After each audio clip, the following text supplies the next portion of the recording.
কল্পনাও করেনি যে গত 16 বছর যারা শাসন করেছে তারা এক সময় দেশ থেকে পালিয়ে যাবে, কল্পনাও করেনি।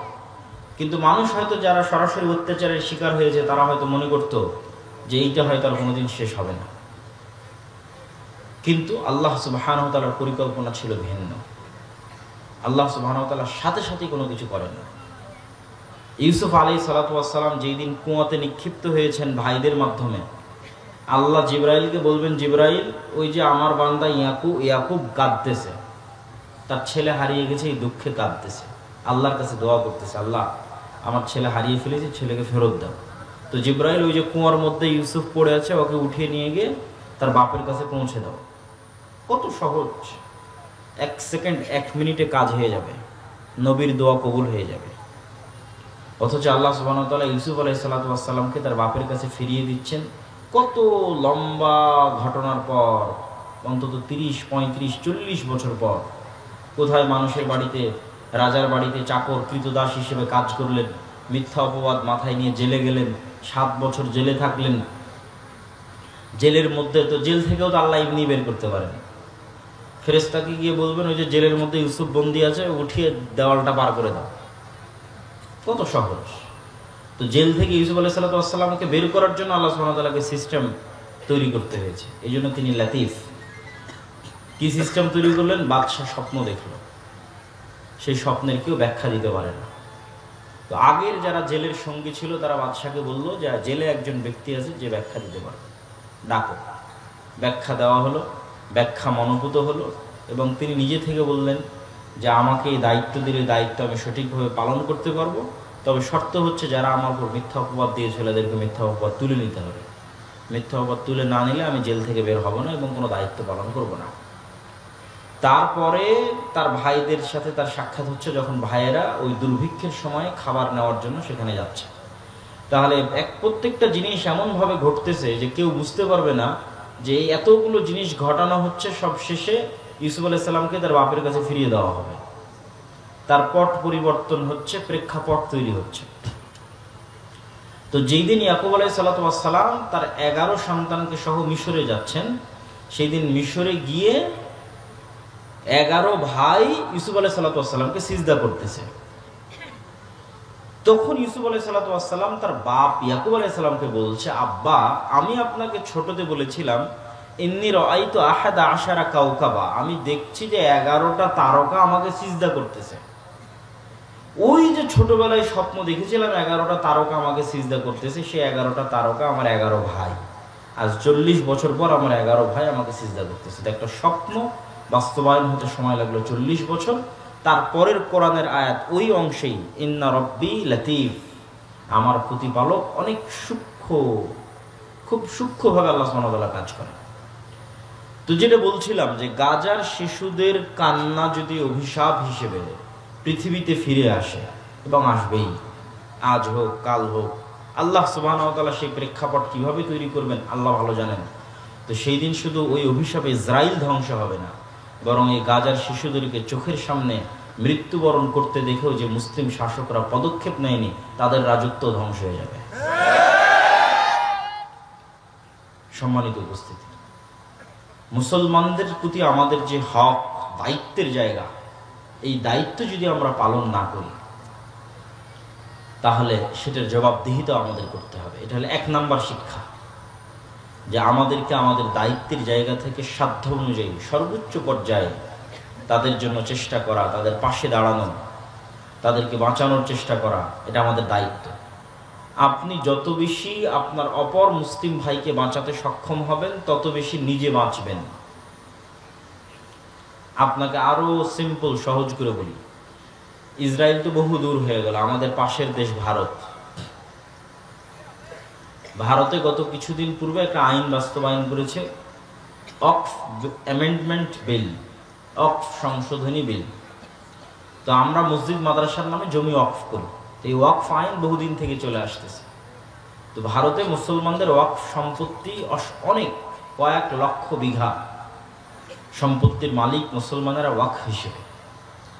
তো এইগুলোর উপর মসজিদ প্রতিষ্ঠিত, মাদ্রাসা প্রতিষ্ঠিত। তো মুসলমানদের এই সম্পত্তিগুলো কিভাবে দখল করে নেওয়া যায়, ঠিক যেভাবে ব্রিটিশরা চিরস্থায়ী বন্দোবস্ত বা বাজেয়াপ্ত, যে লাখেরাজ সম্পত্তি বাজেয়াপ্তকরণ যে আইন বাস্তবায়ন করেছিল ব্রিটিশরা এই দেশে আসার পর, লাখেরাজ মানে যে সম্পত্তির খাজনা লাগতো না, কর লাগতো না। লা খারাজা, এটা আরবি শব্দ, খারাজ মানে কর, ট্যাক্স, সেটাকে বাংলা হয়ে গেছে লাখেরাজ। লাখেরাজ সম্পত্তি বাজেয়াপ্ত করে। তো ওয়াকফকৃত সম্পত্তির কোনো ট্যাক্স কর দিতে হতো না মুঘল শাসন আমলে। তো সেগুলো সব মসজিদ মাদ্রাসার নামে ওয়াকফ ছিল। পুরো ভারত, পাকিস্তান, বাংলাদেশের 5 ভাগের 1 ভাগ সম্পত্তি মসজিদ মাদ্রাসার নামে ওয়াকফ ছিল মুঘল শাসন আমলে। এখন কিন্তু আর ওগুলো একটাও পাবেন না। এখন যত মাদ্রাসায় দেখেন সব 100, 150, 200, মসজিদ দেখেন 100, 150, 200। দুই একটা খুব পুরাতন মসজিদ 500 বছরের পাওয়া যেতে পারে, কেননা সব সম্পত্তি ব্রিটিশরা বাজেয়াপ্ত করে সরকারি কোষাগারে দিয়ে দিয়েছিল এবং জমিদারদের মধ্যে বন্টন করে দিয়েছিল। ফলত সব মসজিদ মাদ্রাসা একদিনে সম্পত্তিবিহীন হয়ে গেছিল। ঠিক একইভাবে আজকের ভারত সরকার মুসলমানদের এই গত 150-200 বছরে যে সম্পত্তিগুলো তারা ওয়াকফ করেছে, মুঘল শাসনামলে যেগুলো করেছিল সেগুলো তো ব্রিটিশরা খেয়ে নিয়েছে। ব্রিটিশদের পর থেকে মুসলমানেরা যে গত 150-200 বছরে যা ওয়াকফ করেছে সেটা ধ্বংস করার এবং সেটা খাওয়ার জন্য সকল বন্দোবস্ত সম্পূর্ণ, এবং মুসলমানদেরকে তাদের ধর্মীয় প্রতিষ্ঠানে সম্পূর্ণরূপে পঙ্গু করে দেওয়ার সকল রাস্তা তৈরি করা শেষ। এবং বিদ্বেষ কোন পর্যায়ে গেলে বাদশাহ আলমগীরের মতো একজন মহৎ বাদশার কবর পর্যন্ত খুঁড়ে তার লাশকে পর্যন্ত, মানে লাশের উপর পর্যন্ত রাগ মেটানোর যে খাহেশ, যে আগ্রহ, এই বিদ্বেষ কোথায় গেলে এই আগ্রহ হতে পারে? সম্মানিত উপস্থিতি, এখান থেকে কি বলতে চাচ্ছিলাম? বলতে চাচ্ছিলাম এই ভারতের মুসলমানদের যদি আপনি বাঁচাতে না পারেন তো একদিন আপনিও বাঁচবেন না। রোহিঙ্গার মুসলমানদের যদি আপনি বাঁচাতে না পারেন তো একদিন আপনিও বাঁচবেন না। আজকে আরব বিশ্ব যদি গাজার মুসলমানদের বাঁচাতে না পারে তো একদিন তারাও বাঁচবে না। এটা পৃথিবীর নিয়ম। আপনি যদি নিজে বাঁচতে চান তাহলে আগে আপনার প্রতিবেশীকে বাঁচাতে হবে। আপনার পাশে যে বাড়িতে আগুন লেগেছে সেই বাড়ির আগুন নিভাতে হবে, না হলে সে আগুন আস্তে আস্তে আস্তে আস্তে আপনার বাড়িতে চলে আসবে। তাহলে আপনি যদি স্বাধীন থাকতে চান তাহলে আপনার পার্শ্ববর্তী দেশ রোহিঙ্গা মুসলমানদের স্বাধীনতা নিশ্চিত করতে হবে, ভারতের মুসলমানদের স্বাধীনতা নিশ্চিত করতে হবে, আরব বিশ্বের মুসলমানদের, গাজার মুসলমানদের স্বাধীনতা নিশ্চিত করতে হবে, তাহলে তারাও স্বাধীন থাকবে। নাহলে যেই বিস্ফোরা, ইসরায়েলের যে বিস্ফোরা, আজকে মনে করছেন গাজাকে মাটির সাথে মিশিয়ে দিয়েছে, কালকে জর্ডানকে মাটির সাথে মিশিয়ে দিবে না, লেবাননকে মাটির সাথে মিশিয়ে দিবে না, সিরিয়াকে মাটির সাথে মিশিয়ে দিবে না, এর কোনো গ্যারেন্টি নেই। এই জন্য মুসলমানদের সতর্ক হওয়া অতীব জরুরি। এখান থেকে আমাদের পরের প্রশ্ন, পরের শিক্ষার বিষয় হচ্ছে কেন মুসলমানদের আজ এই অবস্থা? এই যে সমগ্র বিশ্বে মুসলমানদের উপর জুলমের স্টিম রোলার চলছে, মায়ানমারের আরাকান থেকে পার্শ্ববর্তী দেশ ভারত থেকে আরব বিশ্বের ইসরায়েল পর্যন্ত, চায়নার উইঘুর মুসলমান পর্যন্ত সমগ্র বিশ্বে মুসলমানদের উপর যে জুলমের স্টিম রোলার চলছে, মুসলমানেরা এইভাবে গোলাম কিভাবে হয়ে গেল? এর পিছনের কারণ কি এবং এটার থেকে মুসলমানেরা মুক্তি পাবে কিভাবে? এর পিছনের কারণ এবং এর থেকে মুক্তি পাওয়ার মানদণ্ড যদি আমরা দাঁড় করাই, ফিলিস্তিন দিয়ে দাঁড় করানো যাবে। কিভাবে ফিলিস্তিন দিয়ে দাঁড় করানো যাবে? আগে আপনাকে এই ফিলিস্তিনের মাটির গুরুত্বটা বুঝতে হবে।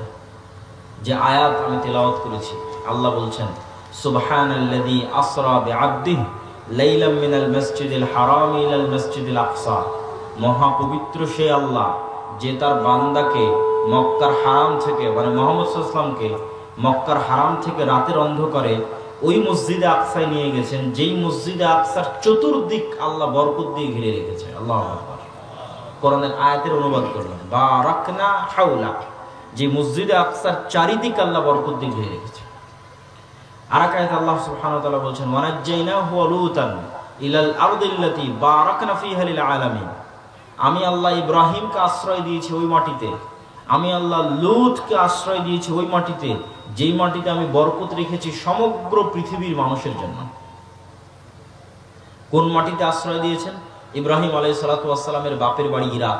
বাপ যখন বাড়ি থেকে বের করে দিয়েছে, ইরাক থেকে পালিয়ে উনি আশ্রয় নিয়েছেন জেরুজালেমে, ফিলিস্তিনে, শামে। তখন এই দেশের নাম ফিলিস্তিন ছিল না, শাম ছিল। ফিলিস্তিন, লেবানন, জর্ডান, ইসরায়েল, সিরিয়া, এগুলো সব হচ্ছে শাম। হাদিসে যেখানে শাম আসবে, তথা বাংলায় যেখানে, ইংরেজিতে যেখানে আমরা সিরিয়া বলবো, এগুলো সব তার অন্তর্ভুক্ত। ফিলিস্তিন শামের অন্তর্ভুক্ত, লেবানন শামের অন্তর্ভুক্ত, ইসরায়েল শামের অন্তর্ভুক্ত, জর্ডান শামের অন্তর্ভুক্ত, সিরিয়া নিজেও শামের অন্তর্ভুক্ত। তো ইব্রাহিম আলাইহিসসালাম ইরাক থেকে শামে হিজরত করলেন, আর লূত আলাইহিসসালামের কওমকে আল্লাহ উল্টিয়ে দিলেন, ধ্বংস করলেন। তখন লূত আলাইহিসসালাম ঈমানদারদের নিয়ে শামে আশ্রয় নিলেন, তথা জেরুজালেম, মসজিদে আকসা এবং তার পার্শ্ববর্তী অঞ্চলে আশ্রয় নিলেন। তো এই দুই নবী যেই মাটিতে আশ্রয় নিয়েছে, সেই মাটিকে আল্লাহ বলছেন যে আমি এই মাটিতে সমগ্র পৃথিবীবাসীর জন্য বরকত রেখেছি। আল্লাহু আকবার, লিল আলামিন, সমগ্র পৃথিবীবাসীর জন্য। সম্মানিত উপস্থিতি, এই মসজিদ আকসা মুসলমানদের যে ইতিহাস এবং ঐতিহ্য আছে, সেই ইতিহাস এবং ঐতিহ্যের সাথে কিভাবে সম্পৃক্ত। ইব্রাহিম আলাইহিসসালামের বংশের দুইটা ধারা, একটা ধারার নাম বনু ইসরাইল, একটা ধারার নাম বনু ইসমাইল। একটা স্ত্রী সারার বংশধর, আর একটা স্ত্রী হাজেরার বংশধর আলাইহিমা সালাতু ওয়াসসালাম। বনু ইসমাইল হচ্ছে উম্মতে মুহাম্মাদি, বনু ইসরাইল হচ্ছে ইসহাক আলাইহিস সালাতু ওয়াসসালাম এবং তার বংশধর, ইয়াকুব আলাইহিস সালাতু ওয়াসসালাম এবং তার বংশধর, ইসমাইলের ভাই ইসহাক এবং তার বংশধর, তারা হচ্ছে বনু ইসরাইল। তো বনু ইসরাইলের সকল নবী, দুই একজন বাদে সকল নবী এই জেরুজালেম, এই মসজিদে আকসায় প্রেরিত হয়েছে।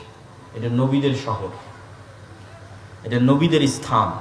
তার মধ্যে দুই একটা নবীর নাম আপনারা খুব ভালোভাবে জানেন, যেমন দাউদ এবং সুলাইমান।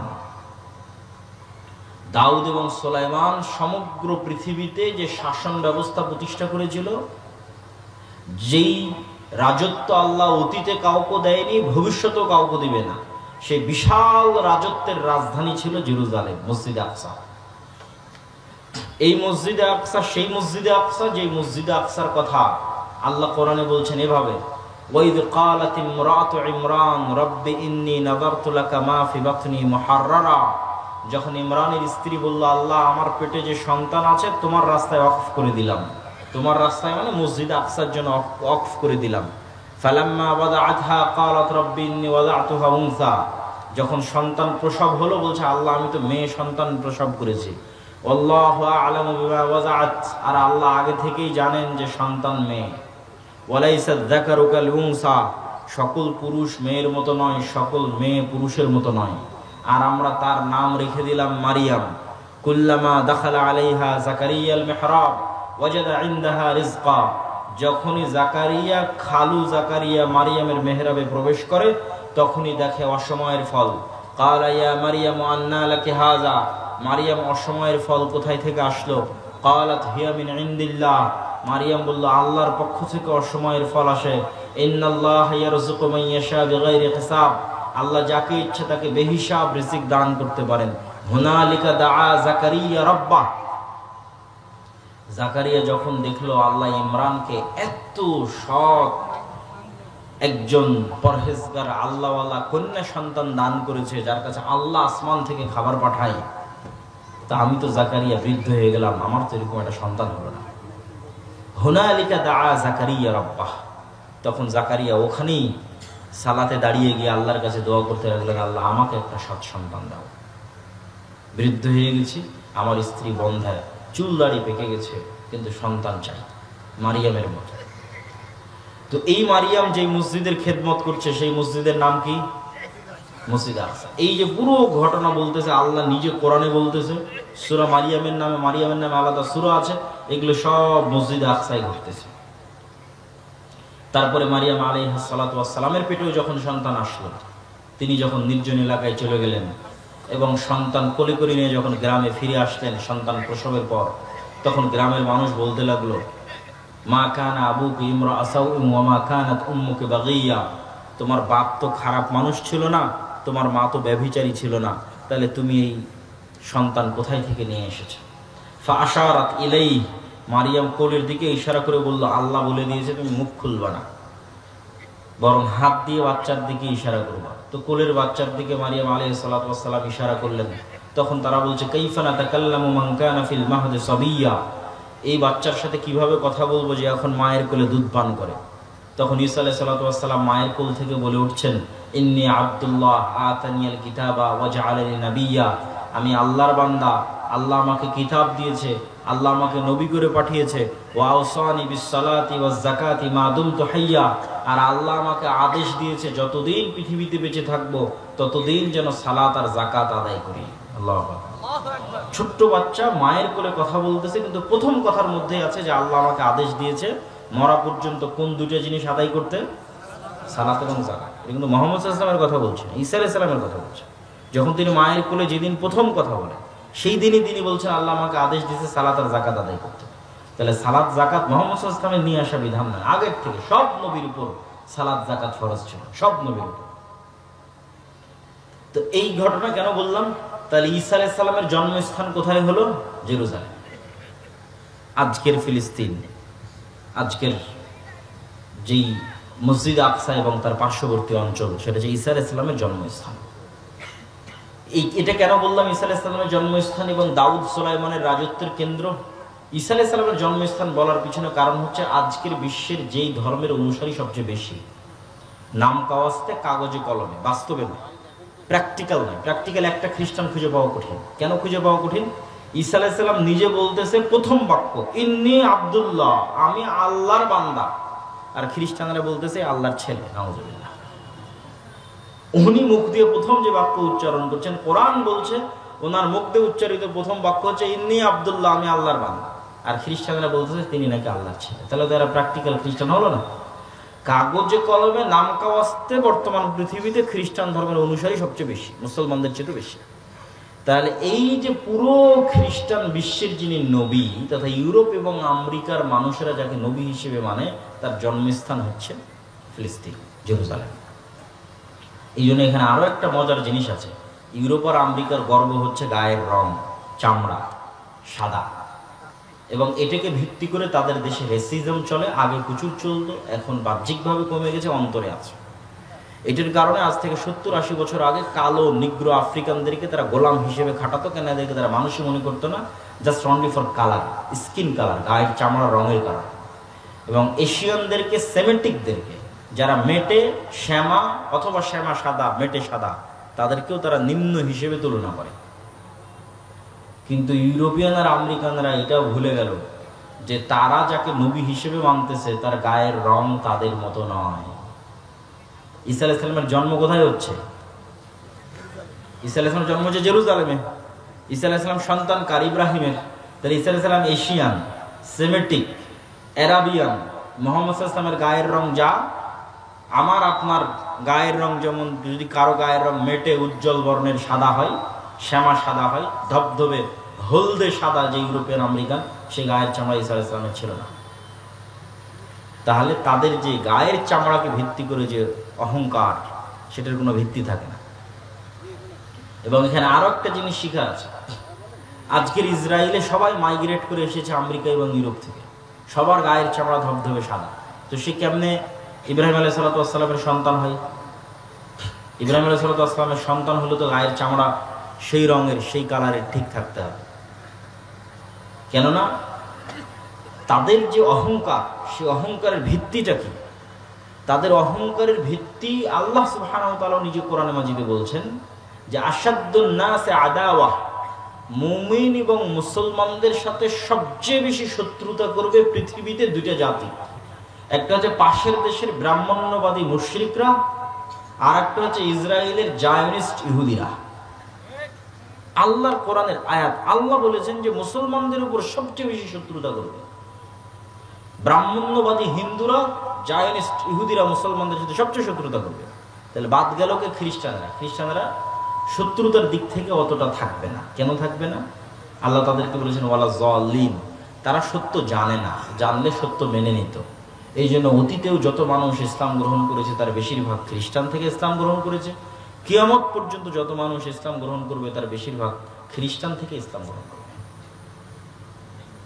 কেননা তারা সত্য জানে না, জানলে মানবে। এই জন্য দেখবেন যে আজকের ইউরোপ আমেরিকায় সব নন মুসলিমরা মিছিল করতেছে ফিলিস্তিনের পক্ষে, যাদের নাম দিয়েছে ট্রাম্প সরকার বা ইসরায়েলের সরকার বা ইসরায়েলের মিডিয়া প্রো প্যালেস্টাইনিয়ান। যে প্রো প্যালেস্টাইনিয়ান যে প্রোটেস্ট হচ্ছে তথা প্যালেস্টাইনকে সাপোর্ট করে যে প্রোটেস্টটা হচ্ছে, 90% সব নন মুসলিম এবং খ্রিস্টান। এইটা আজ থেকে 10-15 বছর আগে দেখা যায়নি কেন? আজ থেকে 10-15 বছর আগে মিডিয়া কুক্ষিগত ছিল। বিবিসি, সিএনএন নিজস্ব যে মিডিয়ার চ্যানেল সেটা কুক্ষিগত ছিল। এখন তো ইনস্টাগ্রাম, টুইটার, ফেসবুক ওপেন, সারা পৃথিবীর মানুষ দেখতে পাচ্ছে যে এখানে জুলম হচ্ছে। ওই যে আল্লাহ বলেছে ওয়ালা যালিন, খ্রিস্টানরা পথভ্রষ্ট, জানলে কথা বলবে। তো খ্রিস্টানরা যখন জানতেছে যে এখানে জুলম হচ্ছে, চোখের সামনে দেখতে পাচ্ছে যে গাজাতে জুলম হচ্ছে, তখন তারাও মিছিল মিটিং করতেছে। এই জন্য মিডিয়ার পাওয়ার আছে। আপনি যদি মনে করেন আমেরিকাকে একচাটিয়ে দোষ দিবেন যে আমেরিকা ইসরায়েলকে সাপোর্ট দিচ্ছে, দোষ দেওয়া যাবে, তবে আর একটা ব্যাখ্যা আছে। আর একটা ব্যাখ্যা হচ্ছে আমেরিকা ইসরায়েলকে তার জুলম হিসেবে যতটা না তাকে সাপোর্ট দেয়, অথবা জুলম হিসেবে যদি সাপোর্ট দেয়, তো তার পাশাপাশি একটা বড় অংশ থাকে সফট কর্নার। সে সফট কর্নারটা কি? সেটা হচ্ছে ইসরায়েলের ইহুদিরা এমনভাবে গত 100 বছরে ইউরোপ এবং আমেরিকার ব্রেন ওয়াশ করেছে মিডিয়া দিয়ে যে ওদের চাইতে দুনিয়াতে মাজলুম আর কেউ নেই। একটা পয়েন্ট অফ ভিউ যেটা আমরা দেখতেছি সেটা কি? আমেরিকা ইসরায়েলকে সাপোর্ট দিচ্ছে তার জুলমে। এর মধ্যে আরেকটা জিনিস আছে যেটা আমরা জানি না, সেটা হচ্ছে গত 100 বছরে ইহুদিরা এমনভাবে খ্রিস্টানদের ব্রেন ওয়াশ করেছে আমেরিকা এবং ইউরোপে যে আমাদের চাইতে এই পৃথিবীতে মাজলুম কেউ না। এটা তৈরি করতে সহযোগিতা করেছে কোনটা? ওই যে হিটলার 60 লক্ষ ইহুদিকে গ্যাস চেম্বারে ঢুকিয়ে হত্যা করেছিল। 60 লক্ষ ইহুদিকে গ্যাস চেম্বারে ঢুকিয়ে হত্যা করার পর ওটাকে বলে হলোকাস্ট। এই এক হলোকাস্টকে বিক্রি করে দেখো আমাদের উপর কি জুলুম হয়েছে। 60 লক্ষ ইহুদিকে গ্যাস চেম্বারে ঢুকে হত্যা করা হয়েছে। পৃথিবীতে কোথাও আমাদের দাঁড়ানোর জায়গা নেই। যেখানেই যাই সেখানে মানুষ আমাদের সাথে খারাপ ব্যবহার করে, আমাদেরকে মারে ধরে। অথবা আমাদের জন্য একটা দেশ দাও, একটা জায়গা করে দাও যেখানে গিয়ে আমরা থাকবো। তাহলে তার জুলমের সাপোর্ট হিসেবে যতটা, তার কিন্তু আর একটা বড় অংশ আছে এটা দেখানো যে আমরা মাজলুম। ঠিক এই কাজটাই কিন্তু এখন মুসলমানেরা একটু হলেও সাকসেস হচ্ছে, যে গাজার মানুষেরা মাজলুম, এখানে ইসরায়েল হচ্ছে জালেম এবং গাজার মানুষেরা মাজলুম। এটাই ওপেন সোশ্যাল মিডিয়ার এই সোর্সিং থাকার কারণে ইউরোপ এবং আমেরিকার যারা সাধারণ মানুষ তাদের পক্ষে এই বিষয়টা বোঝা এবং গ্রহণ করা সহজ হচ্ছে এবং তারা এটার পক্ষে অবস্থানও প্রকাশ করতেছে। তো তাদের লজিকটা বলতে চাচ্ছিলাম যে ইসরায়েল বা ইহুদি বা ব্রাহ্মণ্যবাদী যে দুইটা জাতির কথা আল্লাহ বললো যারা মুসলমানদের সাথে সবচেয়ে বেশি শত্রুতা করবে, লজিকটা কি? লজিকটা হচ্ছে সুপারিয়রিটি থিওরি। ইহুদিরা বিশ্বাস করে যে তারা চোজেন বাই দ্য গড, তথা আল্লাহর পক্ষ থেকে পৃথিবীতে বাছাইকৃত একমাত্র আল্লাহর সন্তান হচ্ছে ইহুদিরা, বলেন নাউজুবিল্লাহ। এই জন্য কেউ ধর্ম চেঞ্জ করে ইহুদি হতে পারবে না, জন্মগত ইহুদি হতে হবে। এই কারণে তারাবাদে, যেহেতু তারা চোজেন বাই দ্য আল্লাহর সন্তান, তাদের বিশ্বাস অনুযায়ী এই জন্য তারাবাদে আর বাকি পৃথিবীর সবাই হচ্ছে গরু, ছাগল, মহিষ, ভেড়া, বকরি অথবা পশু প্রাণী নয়। এদের জবাই করলেই কি, আর এদের স্ত্রী সন্তানদের ধর্ষণ করলেই কি। যেমন গাজার 50,000 মানুষকে হত্যা করে ওদের কোনো ফিলিংস কাজ করেনি, ওরকম 50,000 সুযোগ পেলে 50,000 খ্রিস্টানকে হত্যা করবে, কোনো ফিলিংস কাজ করবে না। কেননা তার ব্রেনে আছে সুপারিয়রিটি থিওরি। সে তার রব কর্তৃক বা আল্লাহ কর্তৃক বাছাইকৃত পৃথিবীর একমাত্র সন্তান, বাকি সব গোলাম। একই সুপারিয়রিটি থিওরি আমাদের পাশের দেশের ব্রাহ্মণ্যবাদীরা বিশ্বাস করে। এরা বিশ্বাস করে কি, যে আমরা তাদের বিশ্বাস অনুযায়ী আমরা ভগবানের মাথা থেকে তৈরি হয়েছি। এই জন্য কেউ নতুন করে ধর্ম চেঞ্জ করে ব্রাহ্মণ হতে পারবে না। ব্রাহ্মণ জন্মগত হতে হবে, লিগ্যাসি বংশগত হতে হবে। তো ব্রাহ্মণরা কোত্থেকে তৈরি হয়েছে? ভগবানের মাথা থেকে তৈরি হয়েছে। আর বাকি ক্ষুদ্র, তারপরে হচ্ছে কি বলে বৈশ্য, ক্ষত্রিয়, যত ওদের যে জাত পাতের যে ভেদ আছে, নিম্ন শ্রেণীর হিন্দু যারা আছে, বলি দেওয়া লাগলে ওদের ছেলে মেয়েকে বলি দাও, যা করা লাগবে সব ওদের, কাজ করবে ওরা, খাটবে ওরা, ব্রাহ্মণেরা বসে থেকে খাবে, বাকি সব গোলাম। এটাই কিন্তু হিন্দু কালচার। এবং এই কারণেই কিন্তু বাংলাদেশের মুসলমানেরা এত বেশি মুসলমান হয়েছে। কেন? বাংলাদেশের মুসলমানেরা বেশিরভাগ নিম্ন বর্ণের হিন্দু ছিল। যখন বিদেশ থেকে মুসলমানেরা এই দেশে প্রবেশ করেছে, তখন এই দেশের হিন্দুরা দেখেছে এর চাইতে সাম্যতার ধর্ম, এর চাইতে সমতার ধর্ম, এর চাইতে মানবতার ধর্ম, যেখানে রাজা কি, বাদশাহ কি, আমির কি, প্রজা কি, এক সিস্টেমে, এক কাতারে, এক মসজিদে, কেউ বলতে পারবে না যে মসজিদে ওই জায়গাটা আমার, কেউ আগে জায়গার না যাক, এই জায়গাটা আমার, এখানে যেন কেউ না বসে, কোনো ক্ষমতা নেই। রাজা বাদশাহ কারো ক্ষমতা নেই। মসজিদে যে যেভাবে প্রবেশ করেছে, সে যেভাবে জায়গা পেয়েছে, সে সেখানে বসবে, সে সেখানে সালাত আদায় করবে, পায়ের সাথে পা মিলাবে। এই যে ইসলামের মধ্যে কালারকে কেন্দ্র করে, জন্মগতকে কেন্দ্র করে, কোনো কিছুকে কেন্দ্র করে যে কোনো ভেদাভেদ নাই, যে রাসূল সাল্লাল্লাহু আলাইহি সাল্লাম হাদিসে বলেছে লা ফাজলা লিআরাবিয়্যিন আলা আজামিয়্যিন ওয়ালা লিআজামিয়্যিন আলা আরাবিয়্যিন, যে কোনো আরবের ন্যূনতম প্রাধান্য নাই কোনো অনারবের উপর, কোনো অনারবের ন্যূনতম প্রাধান্য নাই কোনো আরবের উপর, কোনো কালো রঙের মানুষের ন্যূনতম প্রাধান্য নাই সাদা রঙের মানুষের উপর, কোনো সাদা রঙের মানুষের ন্যূনতম প্রাধান্য নাই কোনো কালো বর্ণের মানুষের উপর। এই যে বিশ্বের সবচেয়ে শ্রেষ্ঠ মানুষকে শুধুমাত্র আদম সন্তান হিসেবে ট্রিট করা। যদি জো বাইডেন, তো জো বাইডেনও আদম আলাইহিসসালামের সন্তান। ডক্টর ইউনূস, তো ডক্টর ইউনূস আদম আলাইহিসসালামের সন্তান। বাই বর্ন, জন্মগতভাবে রক্তের দিক থেকে এরা সমান। গায়ের রঙের কারণে, কোন বংশে জন্মগ্রহণ করেছে, কোন এলাকায়, কোন দেশে জন্মগ্রহণ করেছে, এর কারণে মান সম্মানের কোনো কমতি হবে না। মান সম্মানের কমতি হবে কাজের কারণে, কর্মের কারণে। তো যখন এই অঞ্চলের নিম্নবর্ণের হিন্দুরা দেখলো যে তো এর চেয়ে শ্রেষ্ঠ ধর্ম হয় না, তখন দলে দলে ইসলাম গ্রহণ করেছে। তাহলে ওখানে ইহুদিদের সুপারিয়রিটি থিওরি, এখানে হিন্দুদের সুপারিয়রিটি। ব্রাহ্মণ্যবাদী হিন্দু আর জায়নিস্ট ইহুদি, এরা হচ্ছে সুপারিয়রিটি থিওরিতে বিশ্বাস করে। এরা বাদে, যেমন ব্রাহ্মণ্যবাদী হিন্দুরা মুখে বলুক আর না বলুক, তারা কি মনে করে? তারা মুসলমানদের মনে করে লেচ্ছ, জবন, অস্পৃশ্য। অস্পৃশ্য মানে যাকে টাচ করাও যায় না, এতটা অপবিত্র। শেখ মুজিবুর রহমান তার আত্মজীবনীতে লিখেছে, সে তার এক হিন্দু বন্ধুর বাড়িতে বেড়াতে গেছিল, এই কারণে ওর মা ওর খালারা মিলে ওই বাড়ি 7 বার করে ধুয়েছে, কেননা মুসলমান প্রবেশ করেছে ওই বাড়িতে। অস্পৃশ্য, যাকে স্পর্শ পর্যন্ত করা যায় না। এই সুপারিয়রিটি থিওরির কারণে আজকে তাদের এত অহংকার। এই জন্য মুসলমানদেরকে তারা পশু প্রাণী মনে করে না। আজকে গাজায় যা দেখছেন, এরকম অবস্থা যে বাংলাদেশে হবে না তার কোনো গ্যারেন্টি নেই। বাংলাদেশের ভাগ্য ভালো যে 24 জুলাইয়ের যে আন্দোলন, সেটার কারণে হয়তো বাংলাদেশের ওই ভাগ্য বরণ করা, গাজার ভাগ্য বরণ করা হয়তো আর 10, 15, 20 বছর, 50 বছর হয়তো পিছিয়ে গেছে। তবে মুসলমানদের জন্য সুযোগ আছে, বাংলাদেশের মুসলমানদের জন্য সুযোগ আছে, যে তারা যদি তাদের ঈমান, আমল, আকীদায় অটল এবং অটুট থাকে, তাহলে এটার থেকে বাঁচতে পারবে। আমি সেই আলোচনাটাই করছিলাম, আবারও আলোচনার মূলে ফিরে যাই, যে আমরা মুসলমানদের এই যে অধঃপতন, এটার এই শিকার হয়েছে, এটার কারণ কি? আমি বলছিলাম যে এটার মানদণ্ড ফিলিস্তিন দিয়ে দাঁড় করানো যাবে। কিভাবে ফিলিস্তিন দিয়ে দাঁড় করানো যাবে?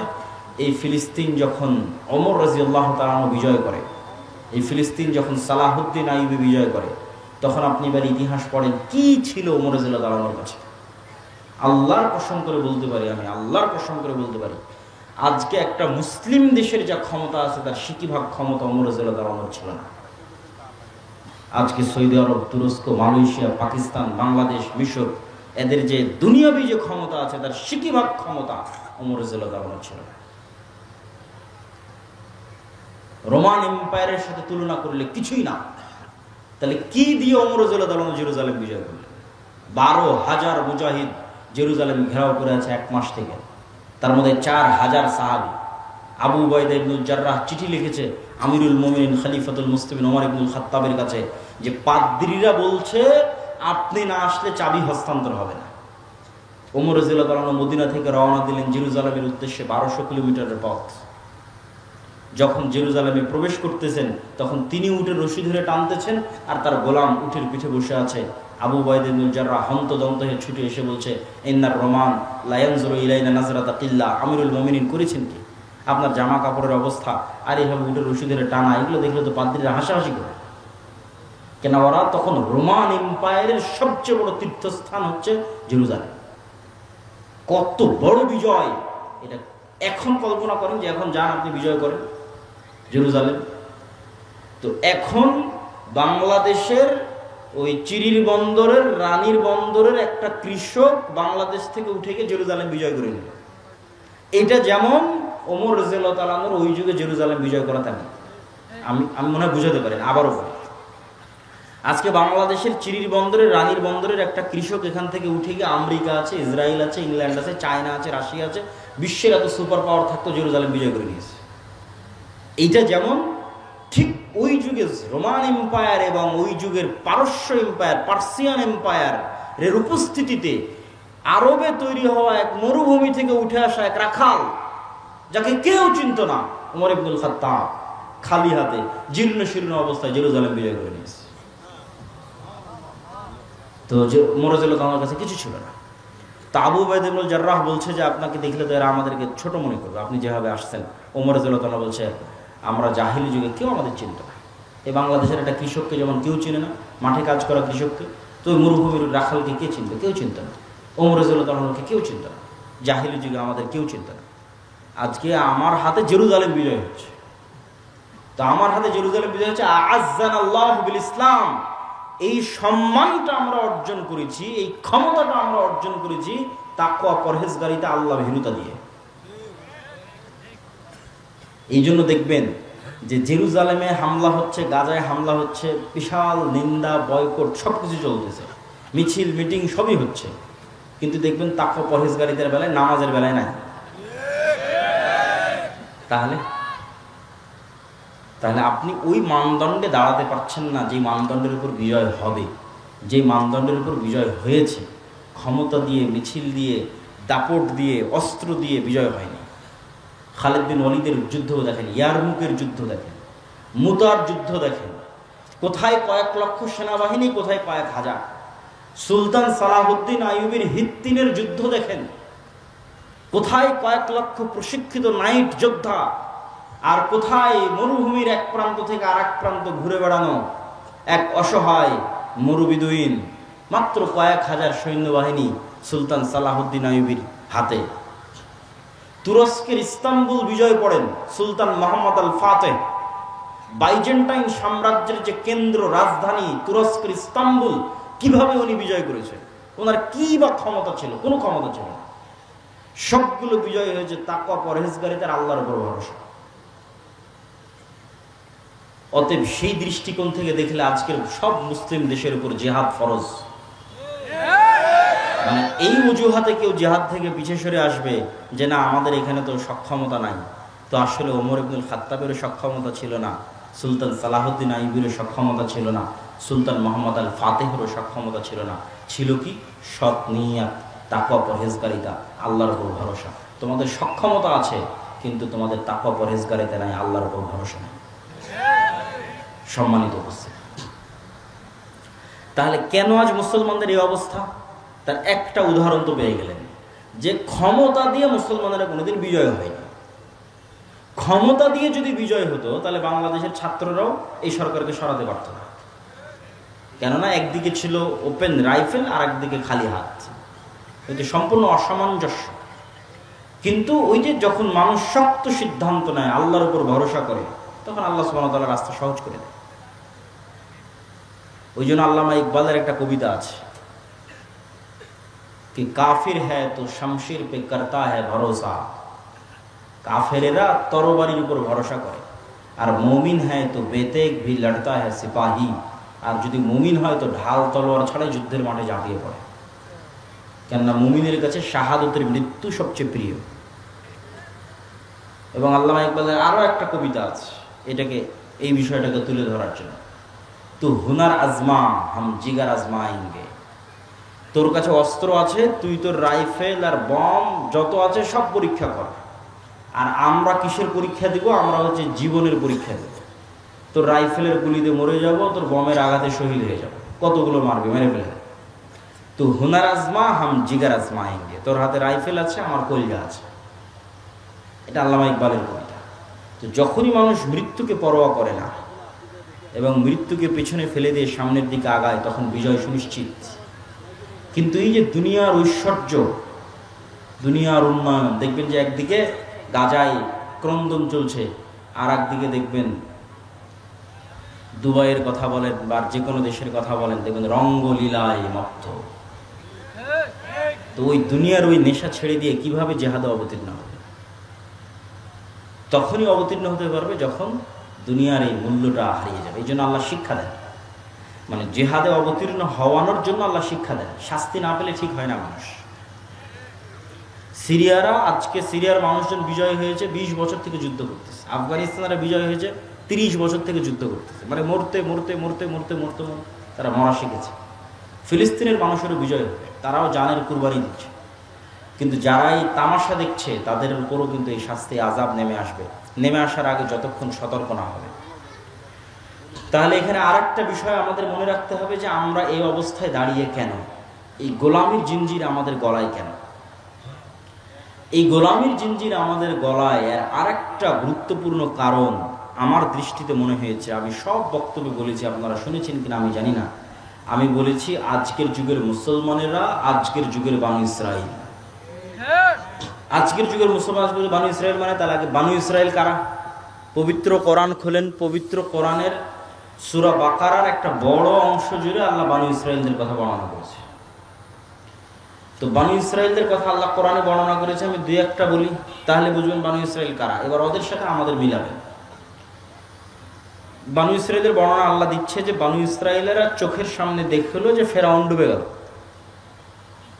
বানু ইসরাইলেরা চোখের সামনে দেখলো যে ফেরাউন ডুবে গেল। চোখের সামনে ফেরাউনকে ডুবতে দেখার পরও বানু ইসরাইলরা মুসা আলাইহিস সালামকে বলছে, লান নুমিনা লাকা হাত্তা নারাল্লাহ জাহরা, মুসা তোমার আল্লাহর উপর ততক্ষণ ঈমান আনবো না যতক্ষণ না তোমার আল্লাহকে নিজে চোখে না দেখবো। বলে নাউজুবিল্লাহ, তুই এর চেয়ে বড় কি দেখবি? তোর চোখের সামনে ফেরাউন ডুবে গেল, সমুদ্রের মধ্যে 12টা রাস্তা তৈরি হলো, এবং যে 12টা রাস্তাতে তোরা পার হয়ে গেলি, সেই 12টা রাস্তা যখন ফেরাউন পার হতে লাগলো তখন সে 12টা রাস্তা পানিতে মিশে ফেরাউন ডুবে গেল। এরপরে কেমনে একটা জাতি বলতে পারে ততক্ষণ তাওরাতে বিশ্বাস করবো না যতক্ষণ আল্লাহকে সচক্ষে না দেখছি? শুধু কি তাই, এই সমুদ্র যখন পার হয়ে গেল তখন এটা মরুভূমি। তুর পাহাড় যদি কোনোদিন দেখতে পান, মিশরে যদি কোনোদিন যান, তুর পাহাড় যদি দেখেন, তাহলে দেখবেন তুর পাহাড় এবং তার আশেপাশের পুরো অঞ্চল মরুভূমি, আর আরেক পাশের অঞ্চল সমুদ্র। তো যেই সমুদ্র মুসা আলাইহিস সালাম পার হয়েছে, আর এই তুর পাহাড়ের আশেপাশে মুসা আলাইহিস সালাম ঘুরপাক খাচ্ছে সমুদ্র পার হওয়ার পর, ফেরাউনের মৃত্যুর পর। তো মরুভূমিতে তো পানিও বের হবে না, মরুভূমিতে তো কোনো ফসলও হবে না। তাহলে পানি বলতে সমুদ্রের পানি, সমুদ্রের পানি তো লবণ পানি, তো লবণ পানি খাবে কিভাবে? ওয়াইজ ইসতাসকা মূসা লিকওমিহি ফাকুলনা যরিব বিআসাকাল হাজার ফানফাজারাত মিনহু ইসনাতা আশারাতা আইনা। যখন বানু ইসরাইল মুসা আলাইহিস সালামকে বলল মরুভূমিতে পানির ব্যবস্থা নাই, তোমার আল্লাহকে বলো পানির ব্যবস্থা করে দিতে, তখন আমরা মুসাকে বললাম, মুসা তোমার হাতের লাঠি পাথরে আঘাত করো। যখন মুসা আলাইহিস সালাম বিসমিল্লাহ বলে হাতের লাঠি পাথরে আঘাত করলেন, তখন মরুভূমির মধ্যে পানির কোনো উৎস ছাড়াই পাথরের মধ্যে থেকে 12টা ঝর্ণা বের হয়ে গেল। আল্লাহু আকবার। পানির ব্যবস্থা হয়ে গেল। খাবার, আল্লাহ বলছে তোমাদের জন্য জান্নাত থেকে মান্নার সালোয়া পাঠাবো খাবার হিসেবে। প্রতিদিন সকালবেলা মান্না সালোয়া আসতে লাগলো। মান্না সালোয়া কি? মান্না সালোয়া হচ্ছে এক উন্নত প্রজাতির পাখি আর পৃথিবীর সর্বোন্নত প্রজাতির মাশরুম। তো এই মান্না সালোয়া নিয়ে যখন আমি একবার গবেষণা করেছিলাম তখন দেখেছিলাম, এখনকার দাম কম বেশি হতে পারে, যে আজকের পৃথিবীর সর্বোন্নত যে মাশরুম, এই সর্বোন্নত মাশরুমের বর্তমান 1 কেজি মাশরুমের দাম বাংলা টাকায় 4 থেকে 5 লক্ষ টাকা। আল্লাহু আকবার। 1 কেজি মাশরুমের দাম 4 থেকে 5 লক্ষ টাকা। সেই খাবার আল্লাহ ফ্রিতে দিত। তাহলে মরুভূমিতে পানি বের হয়ে গেল, মরুভূমিতে জান্নাত থেকে খাবার আসে। তারপর বানু ইসরাইল বলছে লান নাসবিরা আলা তুআমিন ওয়াহিদ ফাদউ লানা রাব্বাক। এগুলো সব সূরা বাকারা থেকে আমি পড়তেছি। তোমার আল্লাহকে বলো এই রোজ এক খাবার ভাল লাগে না, আল্লাহকে বলো এই মরুভূমির থেকে ডাল, চাল, রসুন, পেঁয়াজ, আদা বের করে দিতে। তখন মুসা আলাইহিস সালাম আল্লাহর সাথে কথা বললেন। আল্লাহ বলছে ঠিক আছে, এই মরুভূমি পার হওয়ার পর সুজলা সুফলা শস্য শ্যামলা একটা এলাকা আছে যেটা তোমার বাপদাদার, মুসা আলাইহিস সালামের বাপদাদার। মুসা আলাইহিস সালামের বাপদাদার কিভাবে? মুসা আলাইহিস সালামের বাপদাদার কিভাবে এটা বোঝার জন্য 1-2 মিনিটে বুঝিয়ে দিচ্ছি। সমুদ্র পার হওয়ার সময় কয়টা রাস্তা তৈরি হয়েছিল? 12টা। ঝর্ণা ফাটার সময় কয়টা ঝর্ণা বের হলো? আল্লাহ কিন্তু কোরআনে বলছে ইসনা আশার, 12টা। এটা হচ্ছে ইউসুফ আলাইহিস সালামের 12 ভাই। ইয়াকুব আলাইহিস সালামের 12 সন্তান, ইউসুফ আলাইহিস সালামের 12 ভাইয়ের পরবর্তী বংশধর হচ্ছে তারা। ইউসুফ আলাইহিস সালামের 400 বা 300 বছর পর মুসা আলাইহিস সালাম আসছে, ওই বংশে, ইব্রাহিম আলাইহিস সালামের বংশে, ইসহাক আলাইহিস সালামের বংশে, ইয়াকুব আলাইহিস সালামের বংশে, ইউসুফ আলাইহিস সালাম এবং তার ভাইদের বংশে, তারাই বানু ইসরাঈল। তাহলে এরা সবাই হচ্ছে নবীদের সন্তান। কোন নবীর সন্তান? ইব্রাহিমের সন্তান, ইসহাকের সন্তান, ইয়াকুবের সন্তান, ইউসুফ আর তার ভাই। তারা বলতেছে আল্লাহকে মানবো না যতক্ষণ না আল্লাহকে চোখে না দেখবো। তো তখন আল্লাহ বলছে ঠিক আছে, এখানে খাবার লাগবে। তো ওই যে তোমাদের বাপদাদার ভূমি জেরুজালেম, বাপদাদার ভূমি কিভাবে?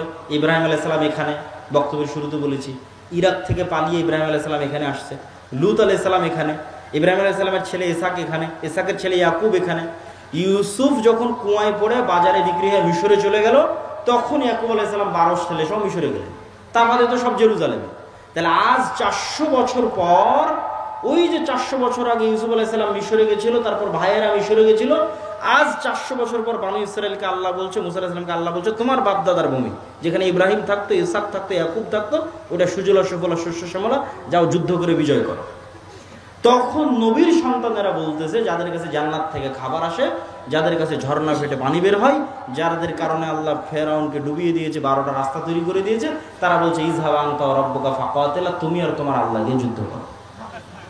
নাউযুবিল্লাহ। তাহলে এরা হচ্ছে বানু ইসরাঈল।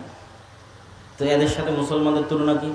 এরা নবীর সন্তান হওয়ার পর কতটা ধোঁকাবাজ, কতটা শঠতাপূর্ণ, কতটা মুনাফিক, কতটা মিথ্যুক, কথা দিয়ে কথা রাখে না, কৌশল করে, কূটকৌশল করে, চালাকি করে, ধোঁকা দেয়। এক পর্যায়ে মুসা আলাইহিস সালাম বিরক্ত হয়ে গেছে। ফাফরুক বাইনানা, আল্লাহ আমি আর আমার কওমের দায়িত্ব পালন করতে পারবো না। মুসা আলাইহিস সালাম রিজাইন পত্র দিয়ে দিয়েছে, পদত্যাগ পত্র জমা দিয়ে দিয়েছে, ক্লান্ত হয়ে গেছে। তো ওরা যেমন, ওই বানু ইসরাঈলেরা যেমন মিথ্যুক, ধোঁকাবাজ, শঠতা, মুনাফিক হয়ে গেছিল, আজকের যুগের মুসলমানেরা তাই হয়ে গেছে। এটা আপনি আপনার আশেপাশে যে কোনো জায়গায় তাকালে দেখতে পাবেন যে হুবহু বানু ইসরাঈলের চরিত্র মুসলমানদের মধ্যে চলে এসেছে। আর এই কারণেই আল্লাহ বানু ইসরাঈলের এত লম্বা ঘটনা কোরআনে বলে রেখেছে, কেন আল্লাহ জানে একদিন উম্মতে মুহাম্মাদী বানু ইসরাঈল হবে, তো এটা পড়ে যেন শিখে, এদের ঘটনাগুলো পড়ে যেন শিখে, আল্লাহ জানে যে উম্মতে মুহাম্মাদী বানু ইসরাঈল হয়ে যাবে। এই জন্য রাসূলুল্লাহ সাল্লাল্লাহু আলাইহি ওয়াসাল্লাম বলেছেন আয়াতুল মুনাফিক সালাসা, মুনাফিকের আলামত 3টা। কথা বললে মিথ্যা বলে, গালি দেয়, ওয়াদা ভঙ্গ করে, মিথ্যা বলে, এগুলো হচ্ছে মুনাফিকের আলামত। এবার আপনি আপনার আশেপাশে দেখেন, নামাজ ঠিক আছে, দাড়ি ঠিক আছে, টুপি ঠিক আছে, হজ ঠিক আছে, ওমরা ঠিক আছে, সব ঠিক আছে। এমনকি ফিলিস্তিনের গাজায় যদি যান, মিশরে যদি যান, দেখবেন যে সব কিছু ঠিক আছে, কিন্তু একটা জায়গায় ধরা খেয়ে যাবে। দেখবেন যে নিজের মুসলমান ভাইয়ের রক্তের উপর বিক্রি করে দালালি চলতেছে। একটা টাকা আপনি মিশর থেকে গাজায় পাঠাবেন, শুধু সিন্ডিকেট আর দালালের কারণে এই টাকাটা গাজার মধ্যে যেতে যেতে যেতে যেতে যেই পরিমাণে দাম বাড়ে, মিশরে যদি 500 পাউন্ডে একটা খাসি কিনতে পাওয়া যায়, তাহলে গাজার মধ্যে ঢুকতে ঢুকতে ঢুকতে ঢুকতে শুধু সিন্ডিকেট দালাল, সিন্ডিকেট দালাল, সিন্ডিকেট দালাল, ঢুকতে ঢুকতে এই টাকায় ওই খাসি আর 5000 পাউন্ডও খুঁজে পাওয়া যাবে না। অথচ এই সমস্ত সিন্ডিকেট এবং দালালেরা মুসলমান, এরা এই দালালি আর সিন্ডিকেটের ব্যবসা করতেছে। আর মরা যে ভাই এখন মরবে, খাবার পায় না, ওই ভাই যে মৃত্যুর মুখ, তার মুখে খাবার দিতে হবে, তার টাকার সাথে ব্যবসা করতেছে। এ হলো মুসলমান ইসরাঈল, মিথ্যুক, ধোঁকাবাজ, শঠতাপূর্ণ, দুর্নীতিবাজ।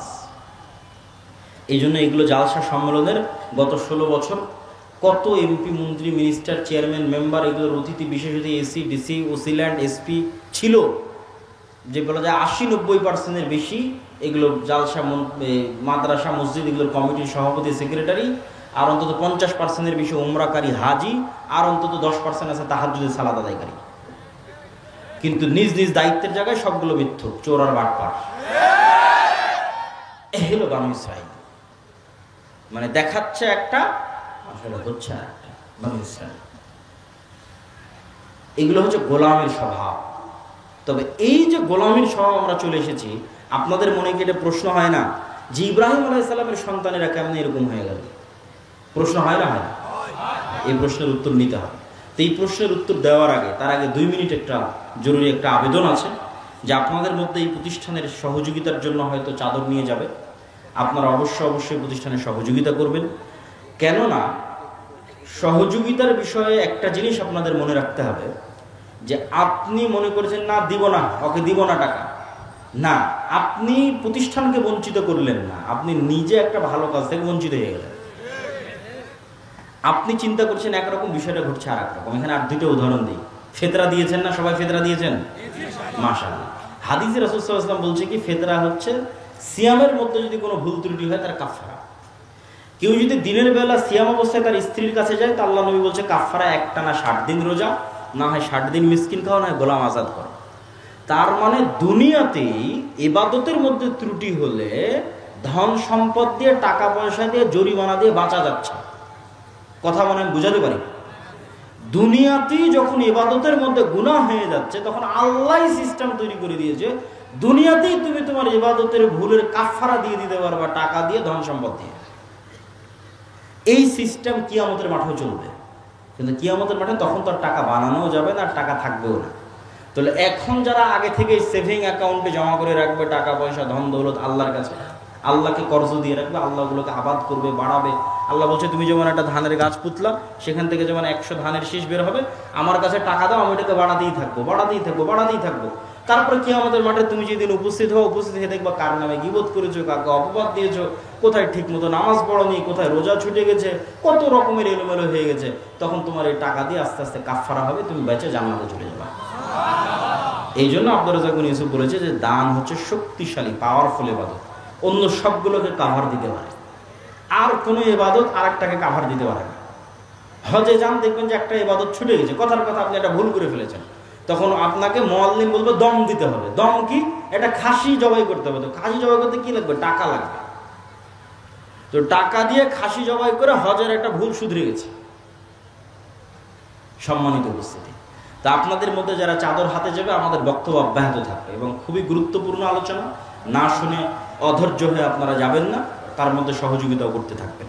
তো আমরা প্রশ্ন কি করেছিলাম, ইব্রাহিম আলাইহিস সালাতু ওয়াস সালামের সন্তানেরা এইভাবে মুনাফিক নিমক হারামে পরিণত হলে কারণ জানার দরকার আছে না নাই? আছে। আমি আমার গবেষণায় যে কারণ বের করেছি এবং আমার মনে হয়েছে এটাই কারণ, ইতিহাস তার প্রমাণ বহন করে, ইতিহাস তার সাক্ষী বহন করে। সেই কারণটা হচ্ছে যে ইউসুফ আলাইহিসসালামের মৃত্যুর পর, ইউসুফ আলাইহিসসালাম মারা গেল। ইউসুফ আলাইহিসসালাম যতদিন বেঁচে ছিল, ভাইয়েরাও মন্ত্রী, মিনিস্টার, চেয়ারম্যান, মেম্বার, বড় বড় পদে ছিল। ইউসুফ আলাইহিসসালামের মারা যাওয়ার পর যেই বংশের সাথে জোট করে ইউসুফ আলাইহিসসালাম ক্ষমতায় ছিল, ওই বংশের নাম হাকসুস বংশ। ওই হাকসুস বংশের পতন হয়ে নতুন বংশ ক্ষমতায় আসলো, তাদের নাম ফারাও। এই ফারাওরা বললো যে আগের হাকসুসদের মারবো তো মারবো, ওদের সাথে যাদের জোট ছিল ইউসুফ আর এদের ভাই, এদেরকেও মারবো। তো যখন ইউসুফ আর এদের ভাইদের মারতে গেল, তখন বড় বড় জ্যোতিষী, বড় বড় পাদ্রী, জাদুকরেরা বলল, এই ফারাওরা শোনো, তোমাদের যদি কোনোদিন ক্ষমতার পতন হয়, তাহলে বানু ইসরাইলদের মধ্যেই পতন হবে, ইউসুফ আর ইউসুফের ভাইদের মধ্যেই এমন সন্তান জন্ম নেবে যে তোমার ক্ষমতাকে ধ্বংস করে দিবে। তো ফেরাউনের মাথা আরো নষ্ট হয়ে গেল, আরো জুলুমের স্টিম রোলার বাড়িয়ে দিল। তো এই জুলুম চলল 300 বছর। ফেরাউনের জুলুম বানু ইসরাইলের উপর চলেছে 300 বছর। 300 বছরে বানু ইসরাইলদেরকে গোলাম বানিয়ে রাখা হয়েছে, এবং গোলাম বানানো হয়েছে 2 ভাবে। এক, সুদী অর্থনীতি। আপনি বলেন ওই যুগে আবার সুদী অর্থনীতি কোথায় থেকে আসলো? জি, কারুন হচ্ছে ফেরাউনের যুগের মানুষ। কারুন সমগ্র মিশরে সুদী অর্থনীতি পরিচালনা করত। সুদী অর্থনীতি দিয়ে, লোন দিয়ে, যেহেতু গোলাম হয়ে গেছে, টাকা নাই, টাকা লাগলে লোন নিতে হবে, লোনের উপর আবার সুদ, লোনের উপর আবার সুদ। একদিকে লোনের উপর আবার সুদ, আর একদিকে পলিটিক্যালি কোনো ক্ষমতা নাই, পুরুষ সন্তান জন্ম নিলে জবাই করে দাও। ভয়ঙ্কর অবস্থা। তো 300 বছরের গোলামিতে তাদের ব্যক্তিত্ব, আত্মমর্যাদা, আত্মসম্মান সব ধ্বংস হয়ে গেছে। যেমন আমি যদি একটা উদাহরণ আপনাকে দিই, যে ধরেন এখানে 2 জন গোলাম বসে আছে, আমি বললাম যে এই যে একটা রুটি তোমাদের জন্য দিলাম, তখন এই 2 গোলাম 3 দিন থেকে না খেয়ে আছে, টাকা পয়সা উপার্জনের কোনো রাস্তা নাই, যেহেতু গোলাম। টাকা নিতে হলে সুদের ভিত্তিতে লোন দিয়ে নিতে হবে কারণের কাছ থেকে। সুদের ভিত্তিতে লোন দিয়ে নিতে নিতে বেশি লোন হয়ে গেছে, ওটাও শোধ করতে পারে না, তাহলে কই যাবে? তখন এই দুই গোলাম ওই একটা রুটিনে কাড়াকাড়ি লেগে গেছে। তো একটা রুটিনে কাড়াকাড়ি লেগে গেছে, একটা রুটিনে মারামারি লেগে গেছে। তাহলে একটা রুটির জন্য গোলাম কি বলবে? মিথ্যা বলবে। একটা রুটির জন্য গোলাম কি করবে? আর একজনকে মারবে। একটা রুটির জন্য গোলাম কি করবে? আর একজনকে হত্যা করবে। একটা রুটির জন্য গোলাম কি করবে? দুর্নীতি করবে। একটা রুটির জন্য গোলাম কি করবে? ধোঁকা দিবে। এইভাবে তখন গোলামের নেচার তৈরি হয়, মিথ্যা বলা, ধোঁকা দেওয়া, মুনাফিক হওয়া স্বভাব তৈরি হয় যখন মানুষ গোলাম অবস্থায় বড় হয়। আর এই কারণেই আল্লাহ সুবহানাহু ওয়া তাআলা মূসা আলাইহিস সালাতু ওয়াস সালামকে বানু ইসরাঈলদের সাথে বড় করেনি। আল্লাহ চাইলে অন্য কোনো অলৌকিক কারিশমা দিয়ে বানু ইসরাঈলদের সাথে মূসা আলাইহিস সালামকে বড় করতে পারতেন, কিন্তু বানু ইসরাঈলেরা তো সব গোলাম। তো গোলামদের সাথে যদি মূসা আলাইহিস সালাম বড় হয়, তাহলে মূসা আলাইহিস সালামের মেন্টালিটি গোলামদের মতো হয়ে যাবে। আত্মমর্যাদা থাকবে না, আত্মসম্মান থাকবে না, স্বাধীনতা বোধ থাকবে না, চেতনা থাকবে না, কিচ্ছু থাকবে না। এমনকি গোলামের মেন্টালিটি আর স্বাধীন মানুষের মেন্টালিটি যে পার্থক্য হয়, আপনি ভারতের যে কোনো একটা মুসলিম গ্রাম আর পাকিস্তানের যে কোনো একটা মুসলিম গ্রাম আর বাংলাদেশের যে কোনো একটা মুসলিম গ্রামে যান, মেন্টালিটির পার্থক্য দেখবেন। কিন্তু 1947 আগে এই মেন্টালিটির পার্থক্য ছিল না, ঠিক মোগল শাসন আমলে আরও ছিল না। তো আমরা ন্যূনতম গোলামি থেকে বেঁচে আছি, এই জন্য আমাদের আত্মমর্যাদা, আত্মসম্মান একরকম কাজ করে। তো মূসা আলাইহিস সালাতু ওয়াস সালামের আত্মসম্মান, আত্মমর্যাদা, রাজার বাড়িতে প্রিন্স হিসেবে মানুষ হয়েছে। খাবারের জন্য কাড়াকাড়ি করতে হয়নি, আর একজনকে ধোঁকা দিতে হয়নি, টাকা নিয়ে মারামারি করতে হয়নি, মিথ্যা বলতে হয়নি, দুর্নীতি করতে হয়নি। রাজার বাড়ি প্রিন্স অবস্থায় মানুষ হয়েছে। তাহলে আত্মমর্যাদা, স্বভাব, চরিত্র, সম্মান সব 100তে 100 আছে। 100তে 100 আছে, তার প্রমাণও কোরআনের মধ্যে দেওয়া আছে। প্রমাণ কি? একদিন মূসা আলাইহিস সালাম বাইরে বের হয়েছে, দেখছে ফেরাউনের একটা লোক বানু ইসরাঈলের একটা লোকের উপর জুলুম করছে। তো যদি মূসা আলাইহিস সালাম বানু ইসরাঈলদের সাথে বড় হতো, তো মূসা আলাইহিস সালাম মনে করতো আমরা তো গোলাম, এটা আমাদের ভাগ্য, কি করার, আমরা তো এই জুলুম সহ্য করেই আসতেছি। কিন্তু যেহেতু মূসা আলাইহিস সালাম স্বাধীন অবস্থায় বড় হয়েছে, তো জুলুম ওনার সহ্য হয়নি, এক থাপ্পড় দিয়ে ফেরাউনের ওই লোককে ওখানে মেরে ফেলে দিয়েছে, ওখানে হত্যা করে। তাহলে এই যে এক থাপ্পড় উনি উঠালেন, উঠিয়ে ফেরাউনের একটা লোককে মেরে ফেলে দিলেন, এই সাহসটা গোলামের হয় না। এই সাহসটা একজন স্বাধীন আত্মমর্যাদা সম্পন্ন মানুষের। তাহলে নবীর সন্তানদের চরিত্র ধ্বংস হয়ে গেছে 300 বছরের গোলামির কারণে। এই জন্য গোলামদের সাথে আর এক স্বাধীন মানুষের মিলে না। এই জন্য স্বাধীন মানুষ মূসা আলাইহিস সালাম বিরক্ত হয়ে আল্লাহকে বলছে, আল্লাহ এদের দায়িত্ব আমি আর পালন করতে পারবো না, এদের থেকে আমাকে দূরে সরিয়ে নাও, কেন এদের মেন্টালিটি সঠিক না, গোলাম অবস্থায় বড় হয়েছে।